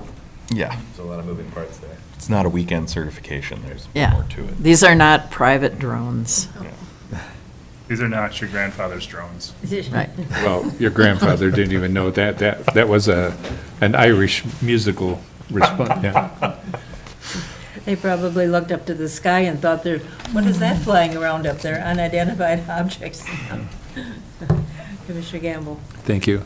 So I'm imagining that Brink Drone, with the educational component, the training component of this, and the policy issue, operations things that'll define its use, that they advise in that regard, but also if we find somebody with similar terrain, circumstance, learning from their experience would be helpful in informing that as well.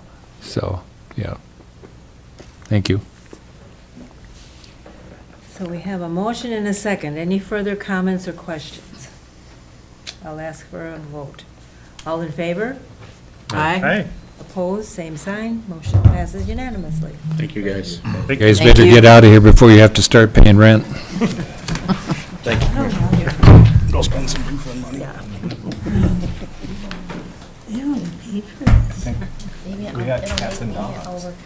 Okay. So moving on, we're going to have discussion with Brady on the Secure Rural Schools title. And I have to say, after this first came out, I had phone calls from different people with different schools, like, you mean Grand Portage isn't? So I think we need a good explanation as to, what this includes, because it's only IS 166. Yes, and I don't have a definitive statute regarding that. That's where the money has gone, even preceding Secure Rural Schools. The county got a 25% payment from the Forest Service, and it was split basically the same way. It was to schools and highway. That law goes back to 1908. And so I went back and looked at that, and that says nothing about what type of school that I could find. And then the new law, the Secure Rural Schools in 2008, refers back to the old law. So we need to get a definitive answer somewhere else. No one else that I talked to is giving it to charter schools. They said, no, it's not for charter schools. But I don't have a statute or anything to give you. St. Louis doesn't give to charter schools, for example. So maybe they can come up with a statute for us that we could look at. But in the meantime, we've been doing it this way since whenever Cook County started receiving it many, many decades ago. Yeah. So this is a request to do the publication, the notice of the use of the funds. Again, the highway and the school are going to get they're going to share 85% of what we get, and then 8% goes to the Resource Advisory Council based in Duluth. There is a Cook County member, I believe, but I don't know who that is. We don't hear anything about it generally, but they use 8% of it for some kind of general use that's allowed under the statute. We don't see the money. We don't know exactly how that works. But the 7% comes to us for the Title III, and that's the one that has the stringent requirement to go out and put out a notice and wait 45 days for comments, and then we can use it as allowed under the statute, which is for things like our Firewise program or for search and rescue in the federal forest. And right now, we're asking to use it for the general Firewise program because that's where we're short. We still have some allocated for search and rescue, but that's rare. But you can change the use also, as the board determines. So this is just to make that request for the $29,529.60. This is for the fiscal year 25. The one we just got was the 2024 when search and rescue, or SRS was reapproved late last year, early this year. So that's why you're hearing about it again. This is the regular fiscal year 2025 payment.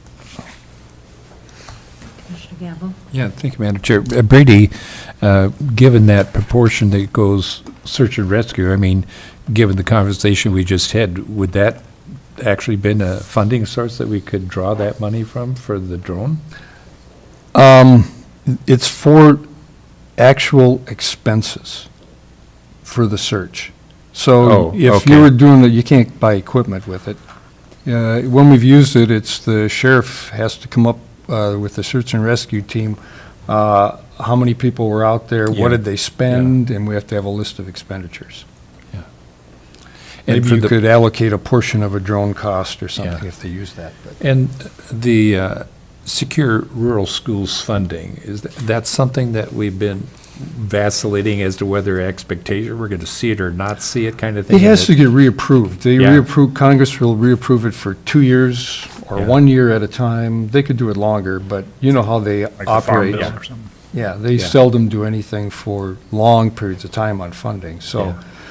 And then periodically, they'll just let it go. They can't make a decision, and it'll wait a year, sometimes a year and a half, and then they'll approve it, and then you'll get, backfilled Yeah. on previous years. And the amount of money for the public that translates to Cook County is? Total was 388,103, with 85% going to the highway and school, and then this 29,529 for Yeah, thank you. Fireways program. Any further questions or comments? I'll make a motion to approve the notice of the publication for the allocation use of $29,529.60 of the FY 2025 Secure Rural Schools Title III funds. Support? Any further questions or comments? All in favor? Aye. Opposed, same sign, motions unanimously. Thank you on that, Brady. And the you're last gonna item is present the... the budget calendar. Yeah, the budget calendar, a little bit later this year, but, so you can see the calendar, it starts today with approval of this calendar, proposed, or you can make changes to it, obviously. It says when you approve this, we start distributing budget materials to department heads, and then the administrator and I start our discussions, letters to departments, and it sets the deadline for department requests and non-mandated to June 26th, so the end of June. And then skipping ahead to the new things, the requests by departments, we didn't set a specific date, but late July, early August, we'll set that date later when we understand better what's coming from departments. And then just another suggestion, just something to think about. We haven't had a real budget committee to review these things midstream like this. So on here it says, after the presentations, you could have a committee with the administrator, representative of finance, 2 board members to review and consider the requests before the administrator makes the presentation of their preliminary budget later in August. So. Commissioner Sullivan? Thank you, Madam Chair. One thing I wondered if we could add to the budget calendar, just under May 15th, is distributes budget materials to department heads and non-mandated users. Yeah. In past years, sometimes non-mandated users, like the airport, have not gotten that information at this particular timeline and have had a pretty condensed period of time to turn their materials in. So just if we could add that. Or the library and Right. EDA. Thank you. Good point. And the rest of it is statutory on the list. So you have to have you have to set a preliminary by the end of September. We've always shot for the first week, but you don't have to be tied to that. You've got the whole month. If you're not ready, don't push it. And then every entity has to have a budget. The county, the school, the city, EDA, everybody by the end of September. And then the notices go out under statutory time limit for the truth and taxation. You've got to set the date to that meeting in September when you approve the preliminary. And then we have to finish it all up by the end of December. So. Commissioner Gamble? Yeah, thank you, Madam Chair. With the non-mandated, I brought this up before, but the library is an example. I mean, when we're looking at agreements, that we're looking at policies, we're looking at many things, which is important to do. And their policy, as I understand it, and I sat on the library board previously, is that they can increase their budget request by 5%, and if the board doesn't say anything about it, it's an automatic. And 5% is significant. I just think that when you look at entities that rely on taxpayer dollars, that we should make sure that how we manage the budget process is equal to all entities, because I'd love to be in a position, if we don't look at it, then it's automatic. So It's just a matter of looking at things and weighing things in context so that the rules of the game are consistent, if you want to call it that. Madam Chair, if I may respond to that. So we are working, Brady and I are working on a template to send out to the non-mandated to collect data on their requests in a different way than we have in the past. So for example, asking if there is an increased request to increase their budget by, using your example, 5%, what is the reason for that? So that we have that information. And then, as Brady had mentioned with the July and August Budget Committee, when we have that review discussion, I think one of the options that that Budget Committee could consider is going back to some of the requests from the non-mandated budgets and ask for a presentation, ask for additional information, and whatever else may be needed to truly understand their requests. So that's not outlined here, but that is something that we've discussed, is ensuring that we have all the information that's needed if there is a significant increase to a budget. Commissioner White? And I'm going to throw this out again. I still think that I would like to have a conversation with the commissioners about the hub, about can we include, have a discussion and have perhaps the endpoint being that they will be one of our line items, a non-mandated service.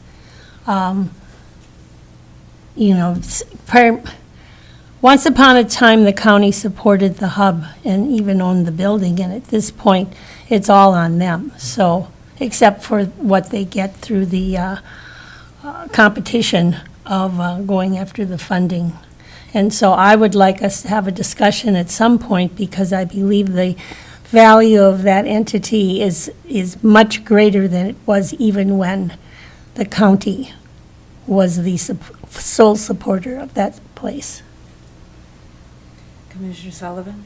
I appreciate that, and I think a broader discussion that would include that would be having a policy related to non-mandated services to try to come up with something like that.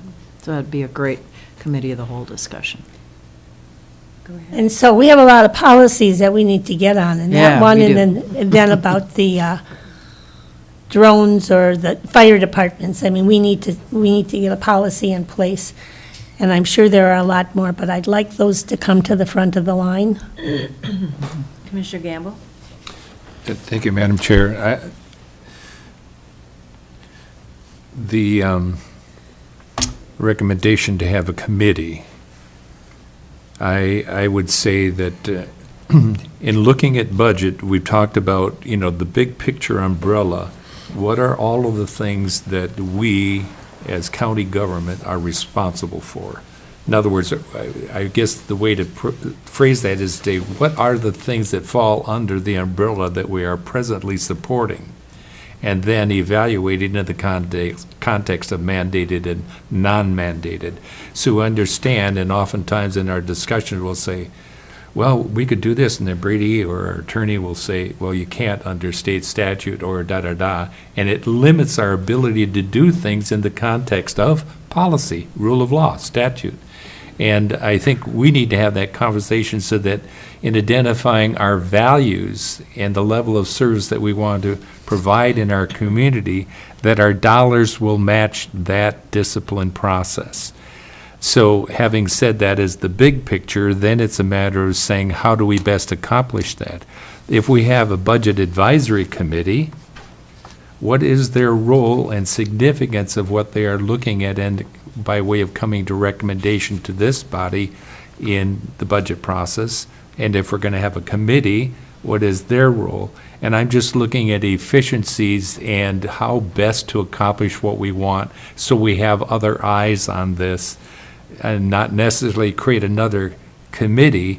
I think that the advisory committee, and I think it's to the benefit of this full board to be involved in the process of determining direction. Because Right. I think we need to be mindful of the things that have to be chewed on in the budget process. We have sorted out the mandated and non-mandated every year, but then, maybe we need to also add your request and consideration and anybody else to make a full view of everything. So we have had that sorted out, and we have to resort again. I think we resort every year, actually. Life changes every year. Yeah, it does, yeah. Administrator Treble? Thank you, Madam Chair. So to Commissioner Gamble's point, what Brady and I had discussed was for that budget committee, having the 2 board members, our hope is that we could leverage the 2 board members that are part of the Budget Advisory Committee, so that we can connect the work to the Budget Advisory Committee, because you're right, that comes as a recommendation. They provide recommendations to the board on the budget. And so what we had discussed was appointing those 2 commissioners potentially to that, to make sure that we've got that continuity.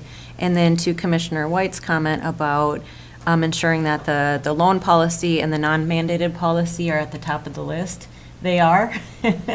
And Brady and I had a conversation with Ellers to try to get some examples of other counties' non-mandated policies and loan policies, and we're just waiting for feedback from them so that we can move forward with revisions to those 2 policies. Commissioner Gamble? Thank you. Again, when you take a look at the big picture and then you figure out how we're going to get there, that if the advisory committee, a subcommittee, and if we understand the rationale, the thought in the discussion that informed the recommendation, then that would say that makes sense, or is there another way based upon what we're trying to accomplish? I just throw that out. And the other thing, we've all probably participated in strategic session or decision-making sessions when the items that we're addressing are identified, and there's a presentation to understand, the component, these different various elements, and then we're all given a bunch of stickers, and then we go around and we can put our stickers up based upon our priorities. And so if you have listened to the dialogue over our various board meetings, you'll know that Commissioner White keeps bringing up the hub. And so I'm assuming there would be some stickers that would arrive, show up from Commissioner White. It's just one way of saying priorities, and you can have that discussion. I think when we look at the hub in the context of the demographics of our community, that we've talked about childcare, we talked about business, we talked about tourism, and the significant portion of our demographic that is served by the hub, it just seemed like we're not aware of who our community is relative to need. And that may be a fair, unfair statement, but from my standpoint, looking at if we have a significant elder population, and that's who the HUD primarily serves, then why are not we helping them address that when we're choosing to address some of these others that are not as significant an element of the demographic of our population? That would just be an observation. We could always say, is it ageism? I mean, are we, which I'm saying, no, we do not have a bias against old guys, old people, but because we do support childcare. Yeah. So the other end of the scale, where there are probably more older people in this county than the little ones. Yeah. And I think the discussion, and this is why I say the full participation of the board, to me, I would encourage it, because it gives us a better basis under which to make the decisions when we're having to go through these and have these discussions. We had a significant discussion today that discussion could have happened in a committee of the whole. Because a lot of times board decisions are basically an agenda of approving things that have been chewed on, but today we chewed on some things because we didn't have the opportunity. And I think we need to find more opportunities to really wrestle with the things, roll up our sleeves and understand. So when we go into the budget process, we're not defined by a rhythm that we follow. We're defined by an evaluation of where we're at and prioritizing the limited dollars we have and saying to a public, this is the discipline we built into a process that is caretakers of your dollars and providers of services that we have identified based upon prioritization. That's hugely important. We had an excellent presentation at our committee of the whole, from the hub. Yes. We did. And they're We did. waiting to come back. They've now got a new flyer. They've got new funding sources Yeah, that they're okay. pretty And it's- positive about. And it's a matter of consideration and a matter of who's out there. Tofty Township owns Birch Grove School, and it's used multiple ways. But one of the ways is to hire a lady, and I would call her a chef, but she says she's only a cook, to provide a lunch every Wednesday. And it's for all ages, even though people say senior lunch. Anybody, any age can come, and it is a gathering place for all of us to come, like the hub in Grand Marais, just for people. And if she offers a painting class, or somebody wants to do quilting, you know about who's doing what. And that's the nice thing about Right. having those kinds of choices, you Yeah. know. So that's all consideration for sure. Yeah. Okay, anything else on the budget? Well, Ellen? not the calendar. Okay. Madam Chair, I actually do have one other thing on the budget that I meant to mention, which is Commissioner Sullivan's request for the notifying the non-mandated. I would just ask that we move that to the May 29th instead of May 15th, as we're still working on that template that we want to get out to just ensure the workflow is what we need it to be for this process. So just a little more time. That's understandable. It just understanding to do it as soon as we can, because we've discussed that, but sensitive to needing to be able to make sure there's We can- time to do it. We can say no later than the 29th and get Okay. it out as Yeah. soon as possible, if that is okay. So that's the 29th of May. May. Okay.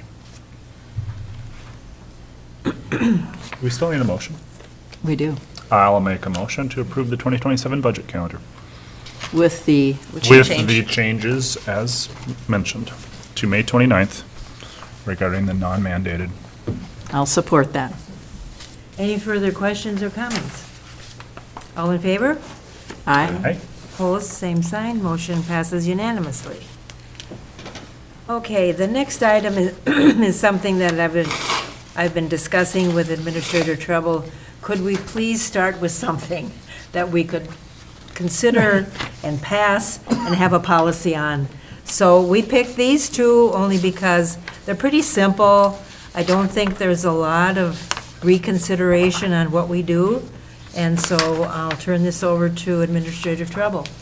Thank you, Madam Chair. So we have two policies before us. The first one is the public comment policy. And with that policy, the biggest change is around issues raised. We wanted to make sure that the community, as they come before us, are aware that there are some things that we can do with the information that's provided. So sometimes when we hear public comment, we refer the issue or the topic to a staff member to make sure that they're working on the concern. Sometime the topic might be deferred to a future agenda item, or it might even be addressed during the current meeting agenda item, but that's at the discretion of the chair, but just wanted to make sure that the community is aware that that is one of the changes. We also, in this policy, very much encourage the public to comment, ask questions, voice concerns, make a statement, and come before the board to share their feedback, as that really is important and matters to the board. So it also just outlines the procedure, the rules of conduct, and our written public comment process as well. And the one change with that is making sure that we receive the comments 24 hours in advance. That gives us the ability to make sure that everyone has reviewed the comments. And then we're also asking individuals that provide written comments to let us know if they want those comments to be read at the board meeting. And then we have our recording and documentation part of the policy as well. So those are kind of the key changes. And I'll stop there if that's okay, and just see if there's any questions on that first policy before I move on. Commissioner Gamble? Thank you, Madam Chair. Just to clarify that the changes relative to written comments that come in and then we review in the 24 hours. Our review is just so we're aware and we know whether you are as the public, are requesting to have it read. The review is not to determine what gets read or not read. It's just simply that we want to have it, because sometimes we get them last minute, and then we don't have a chance to look at it, and it doesn't get read. We want to send a clear message that if you have a comment, we will make that comment in the context of the provisions of how comments can be made, and the review is not to determine which will get read and which won't. If you want it read, we will read it. That is correct. Yeah. Anything else on that? Okay, then the next Okay. policy. So the next policy is the community listening session policy, and this was previously referred to as town halls. And we haven't had a specific outlined policy for town halls. And so we wanted, the board in our work session discussed moving forward with a community listening session policy, just to outline what is a community listening session. And so this is where elected officials and government representatives bring together members of the community to discuss specific topics, hear directly from the community, and answer questions. So it's not spaces for official business decisions or votes. No formal minutes will be taken, but the intent is really to provide an opportunity to hear from the community and engage in positive dialogue with community members. It's also to promote transparency and accountability in Cook County government. And so we've got some criteria for when a town hall can, or when a community listening session can occur. A procedure is outlined as well. And let's see, rules of conduct, and then the key rules for attendees as well. As a note, we also have mentioned that commissioners may still hold their individual meetings. This is not in place of that, but this is more a county-wide community listening session. Notification to the administrator is also preferred if there are individual commissioner meetings that will be happening that are broader than just a one-on-one meeting, just so that we can ensure that if there are staff that can help to provide information that's necessary, or other commissioners that need to be aware or engaged, we can share that information. So that's kind of a high-level overview of the community listening session policy. But again, the intent for anyone listening to the meeting today is really to make sure that we're hearing from the community members, engaged in positive dialogue, so that can make us better decision makers.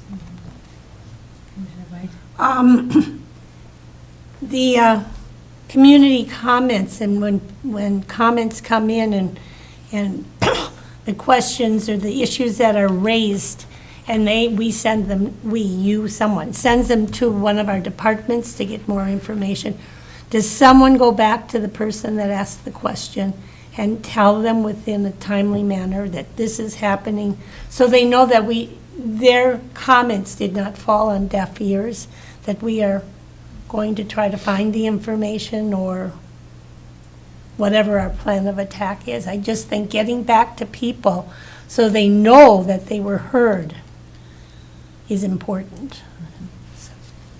Yes, and I can speak to that briefly, and I would say for the most part, most of the time, we have gotten back to the community members. I can't guarantee that it has happened 100% of the time. Sometimes it's dependent on what issue is brought forward. Sure. But I always try to make sure that we're circling back and providing information. Thank you. Commissioner Gamble? Thank you, Madam Chair. And that's good. And I don't know that we've always done that, but it's important. If people feel that they're heard and that their voice matters, they'll show up. At the point that they're dismissed, it's why bother. And we can encourage what we say, where we want community-informed decisions. We want the community to give, commissioners, elected officials that they put in position, information, concerns, whatever it might be, suggestions. The other thing I would point out between the two policies, the public comment and the community listening, is that the frustration when the public comment, you tend to hear from citizens who feel, commissioners just sit there. And then we make a comment that it might be really something important to us, and there's no sense of that where do they fall on this? Because we don't have that dialogue for reasons, because of timeline and other thing.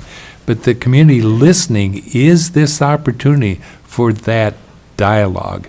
And so it's important that you have the two, because the timeliness of the public comment gives you immediate access to things that are on agenda that the community wants to comment on.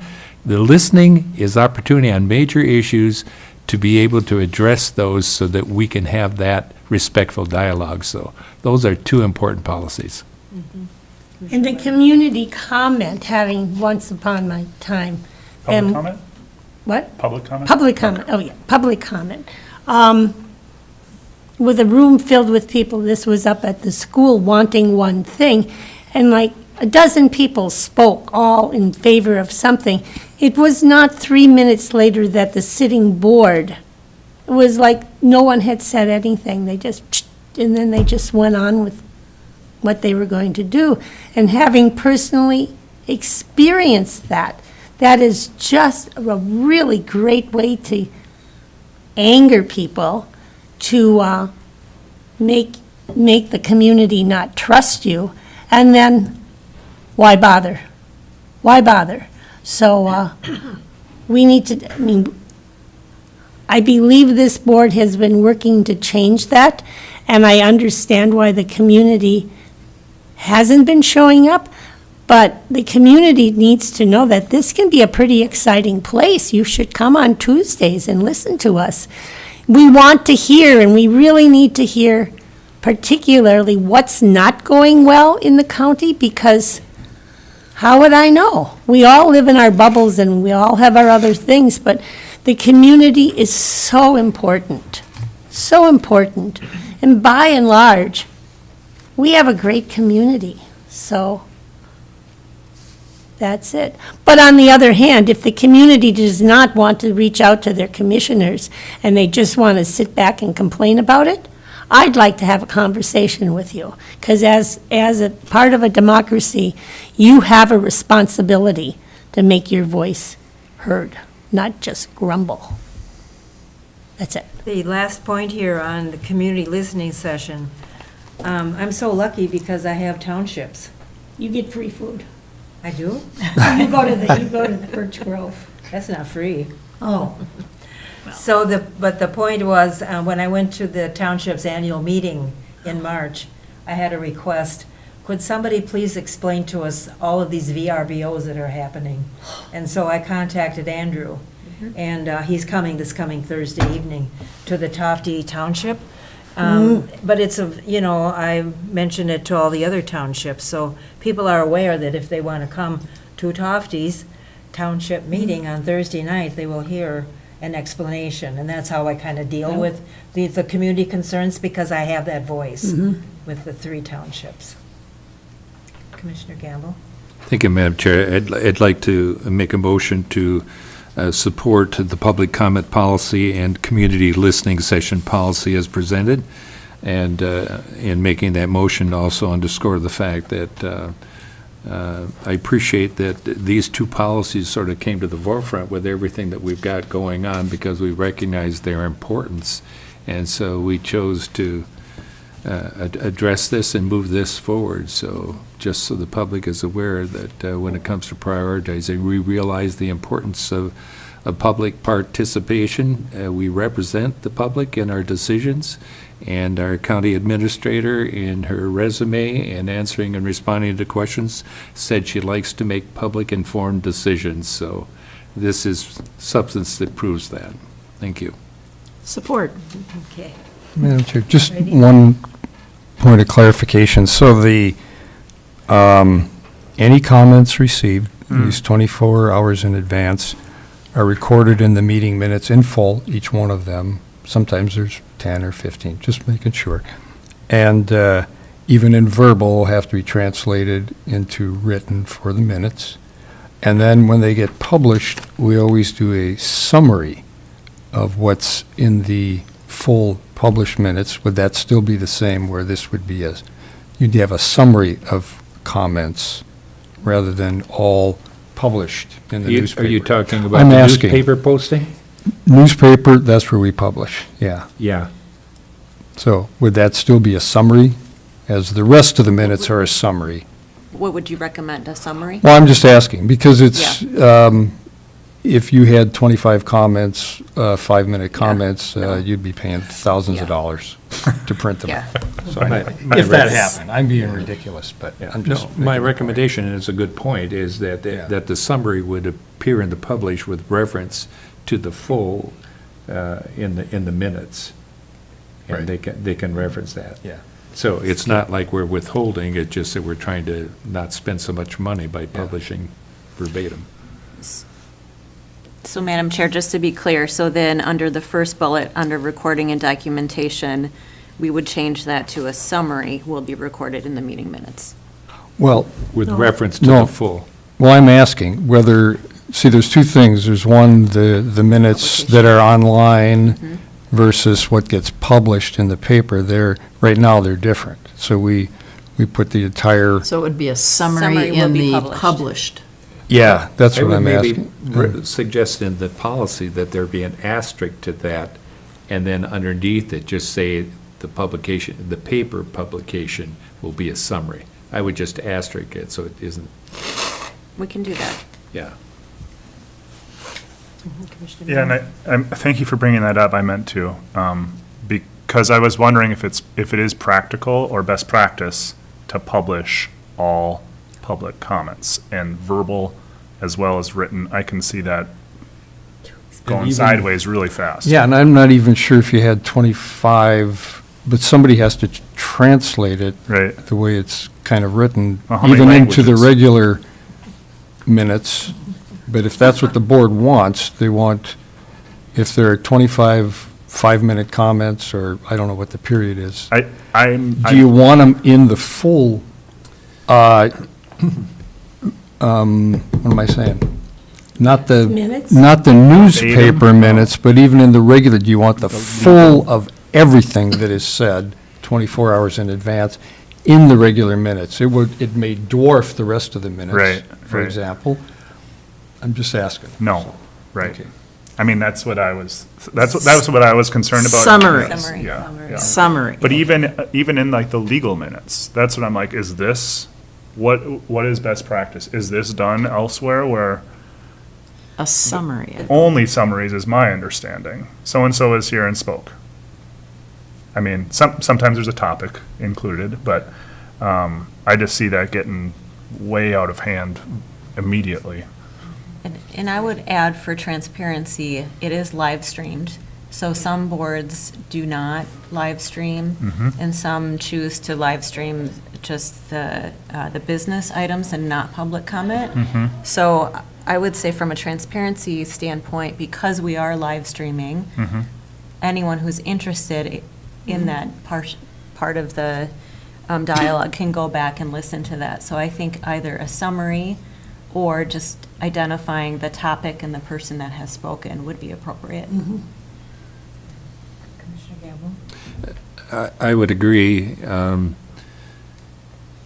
It's like in the process of drafting these documents, if you anticipate everything or whatever, then you're thorough, but whenever it comes up, which it just did now, then we have to deal with it, and it goes back to addressing our values. If our values is saying that we want to be transparent, but we also need to manage the fiscal and just the cumbersome nature of verbatim, the reference back to the fact that it is live streaming, that the video is available. If you want to go back and know the actual word, when you look at a statute, you can read the statute with its bullet points, and then it'll reference the historical context if you want to go back and read all of that.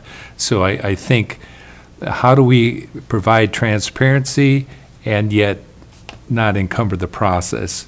I would agree that we can reference in the policy that the full narration is available here, but for da-da-da purposes, it'll be a summary, yeah. Can And you, so what do you that- mean here? What does here mean? The full will be here. You mean full on the live stream? That's right. Okay. In other words, if I you thought want you to go, meant if here you in want the to go court. back to the full, no. And that's exactly an example of being clear on what words mean. So if we say we want to be transparent and then all of a sudden, where is it? Yeah. But we're going to be protectors of all the component parts that this policy represents. So I would amend my motion to say that we will clarify that in the policy as to what we mean by published. Well, should we support the amendment? Is that? If commissioners are comfortable with that. I would support that amendment. Okay, and so then I was almost just thinking we should get some specific language for this bullet point, just so we're all on the same page, yeah. And so right now it says, and what we're looking at is the public comment policy. It is under recording, it's the last section, recording and documentation. The first bullet says, all public comments that have been provided for a specific board meeting received 24 hours in advance of the meeting will be recorded in the meeting minutes.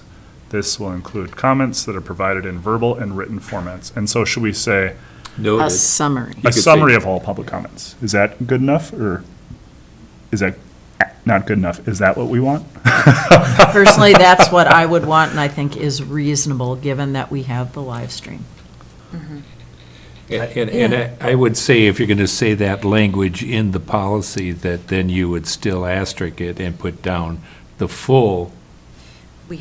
Yeah. The We have next, that the here. next bullet, and it maybe shouldn't say maybe Right, live will be. streamed. Will be. Yeah. Or is live streamed. Okay, so the motion is as amended. And then we can just read it as amended. So we know what we just, Okay, so So I, what I'm hearing Commissioner Mills say that these comments that are provided verbal and written format will be summarized in the comment, published in the paper, or just, Yeah, what I was gonna suggest is just that first bullet summary. point is just say, a summary of all public comments. summary? Just so we just preface it with a summary. Okay. And then the second bullet, instead of may, comments may be live streamed, will be Will be live live streamed. streamed. Will be? And that could also be challenging at times, technology, but we do what we can. Absolutely.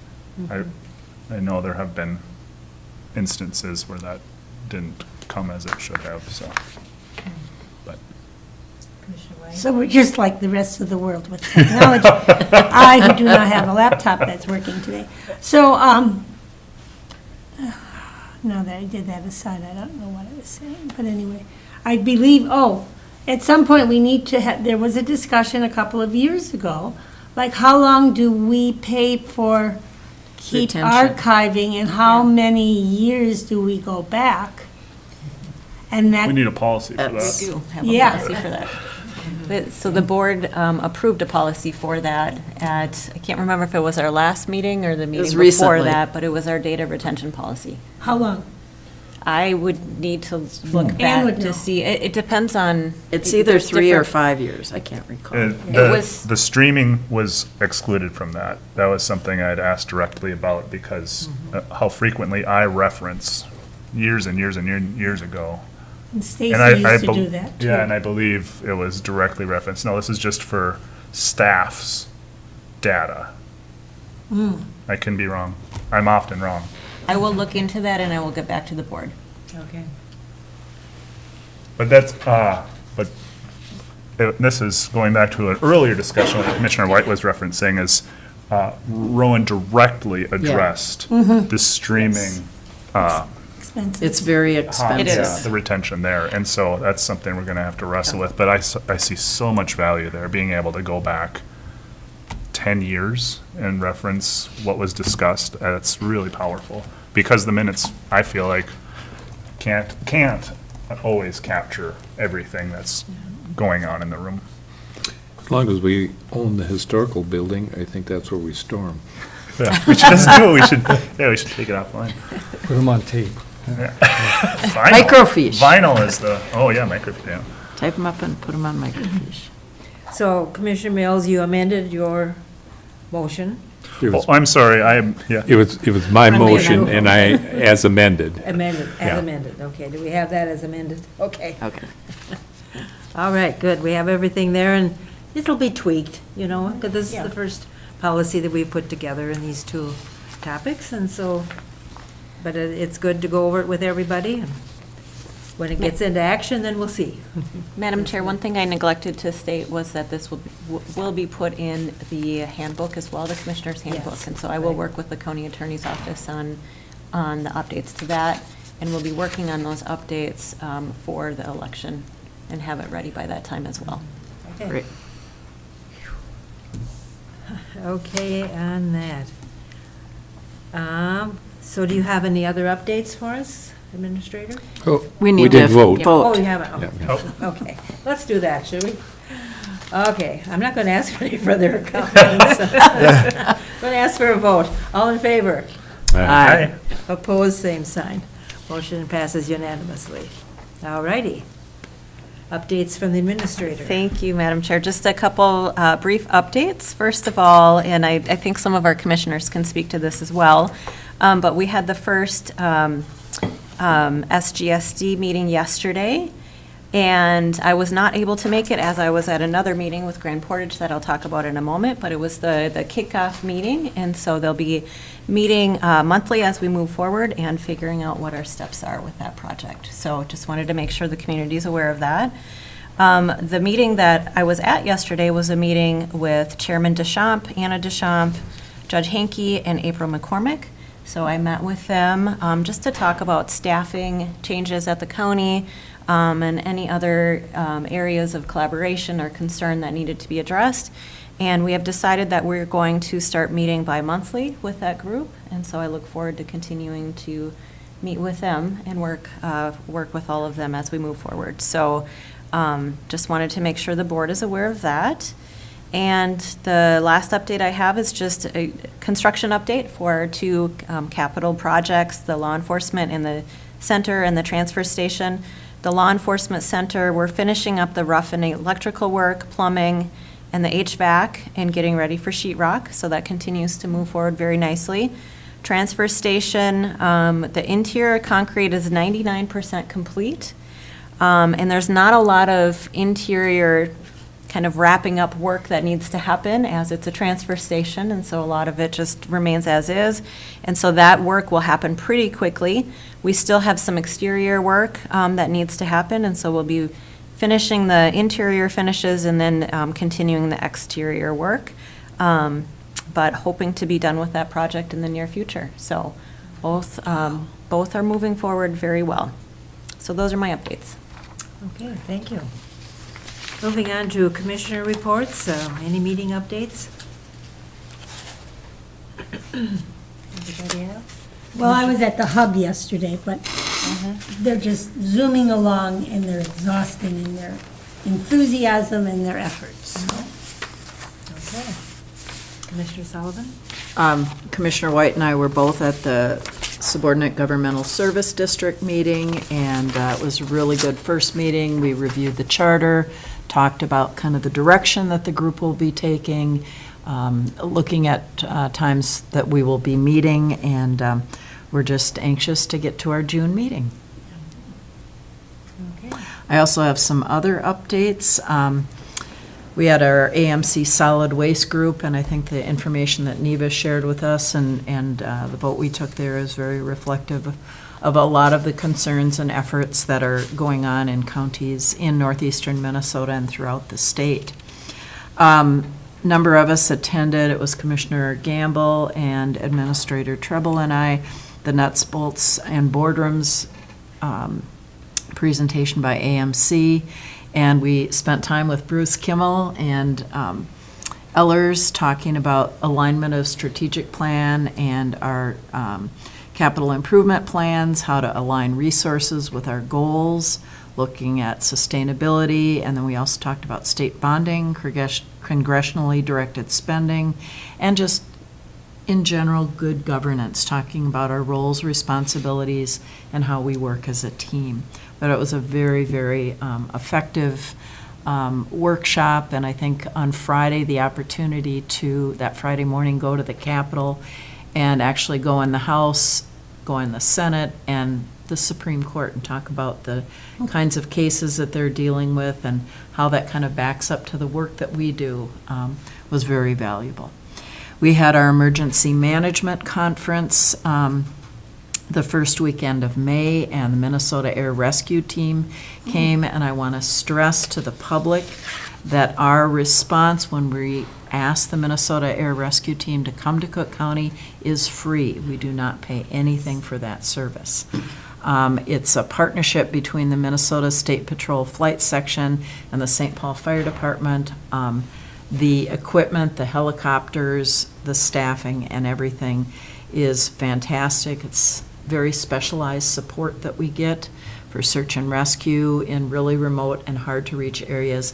They would really love to get more calls to Cook County because they are designed to do the kind of work that we have here.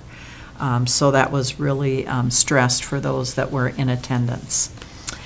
And we also looked at the Arrowhead AED, which we accepted, and Commissioner White and I had a chance to actually look at the equipment that will be housed up at the community center outside, and I would encourage all of you to go and take a look at it, read the information, how to operate it, but it's very simple, and it's amazing how they can keep that equipment safe out in the weather, so really happy to have that.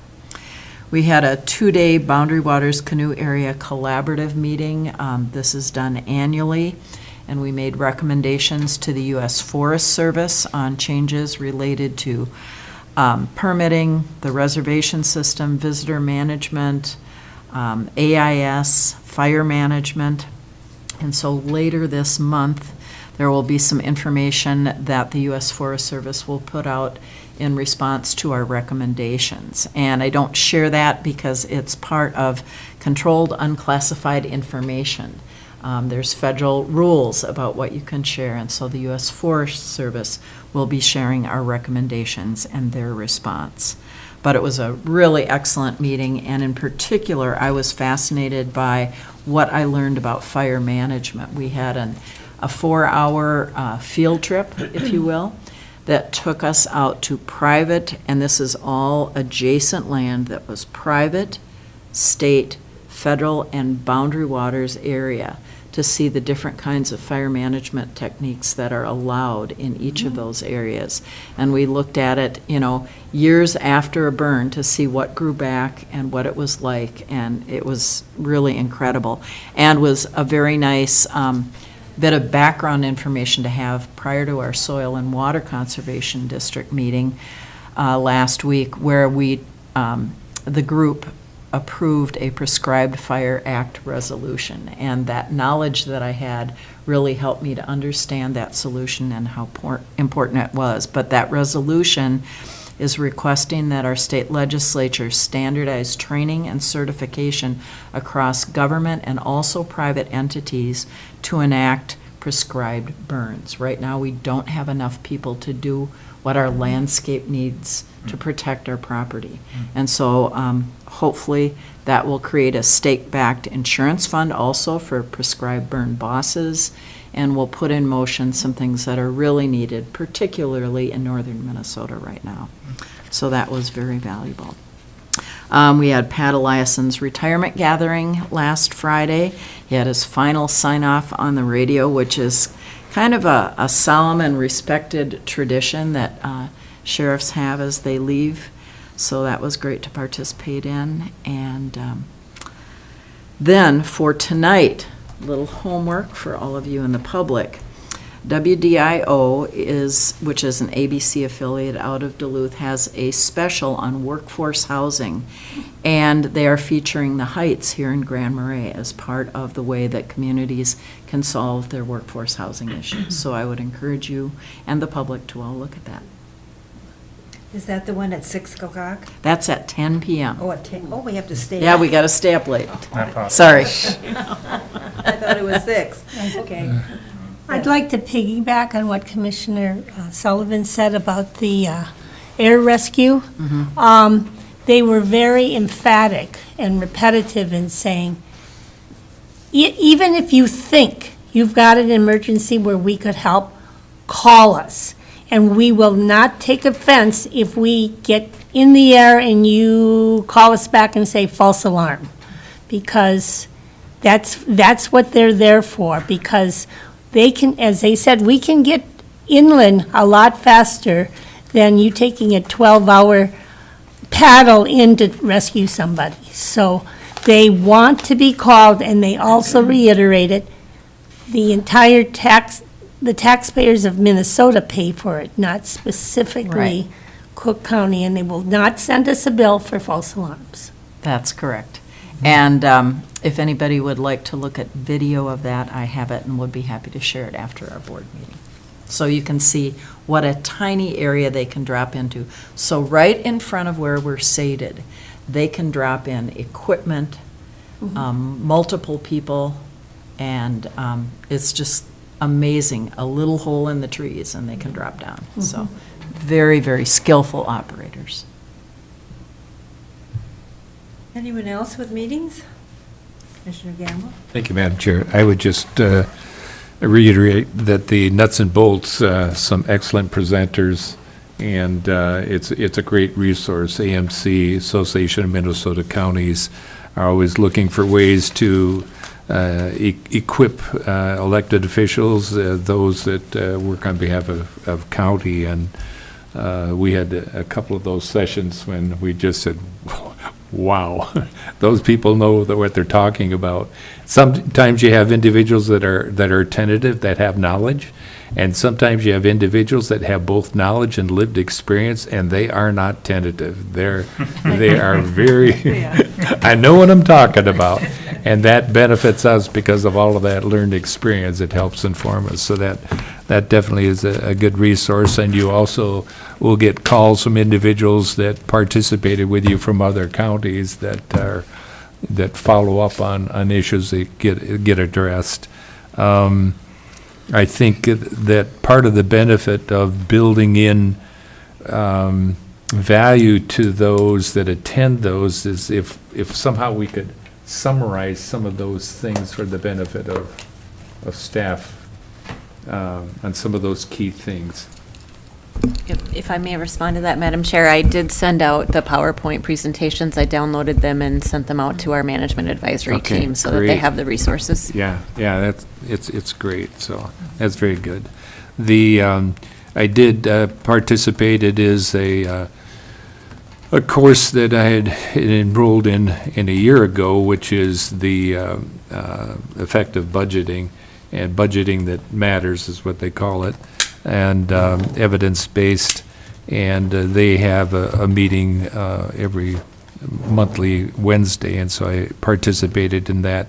I think here again, the benefit is just the number of counties across this country who are dealing with the financial struggles and the mandated, non-mandated, and just how you try to do more with less, which we always hear.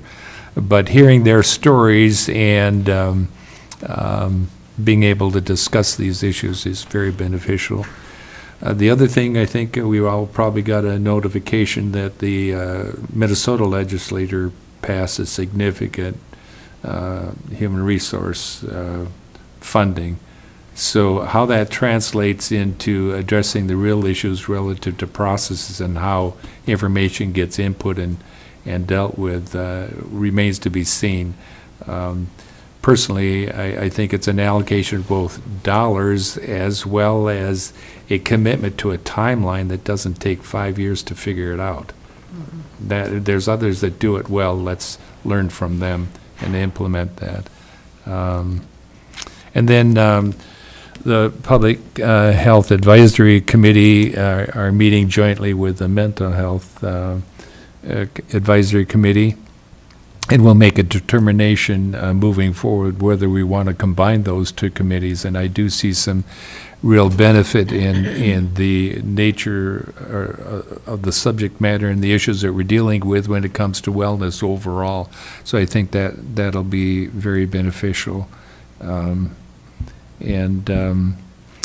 All of these committees, I appreciate leadership that tries to find out how we build more substance into what we're doing as opposed to just meetings, so that's good.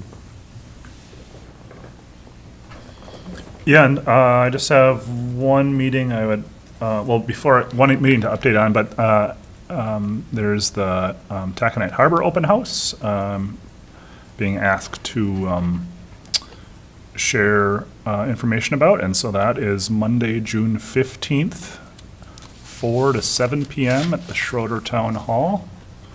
And then there will be a follow-up EDA presentation at the EDA meeting Tuesday, June 16th, the day after at 4 p.m. at our normal EDA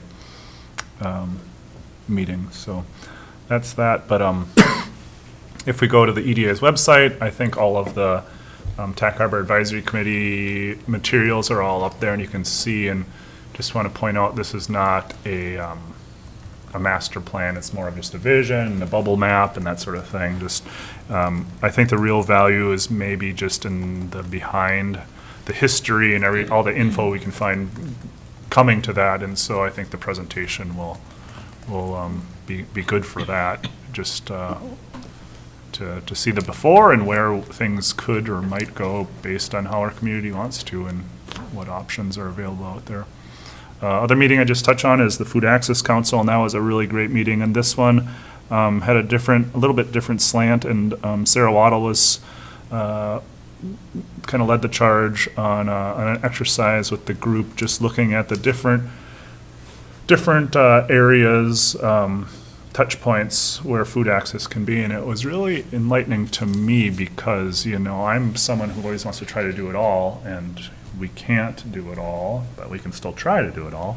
But what this exercise showed me is other organizations or other people maybe are not in the same position to have the same touch points, as we are as commissioners. And so to really lean into that and to try to focus our energy and our efforts where we can have the most impact. And it gave me a lot of pause for thought there.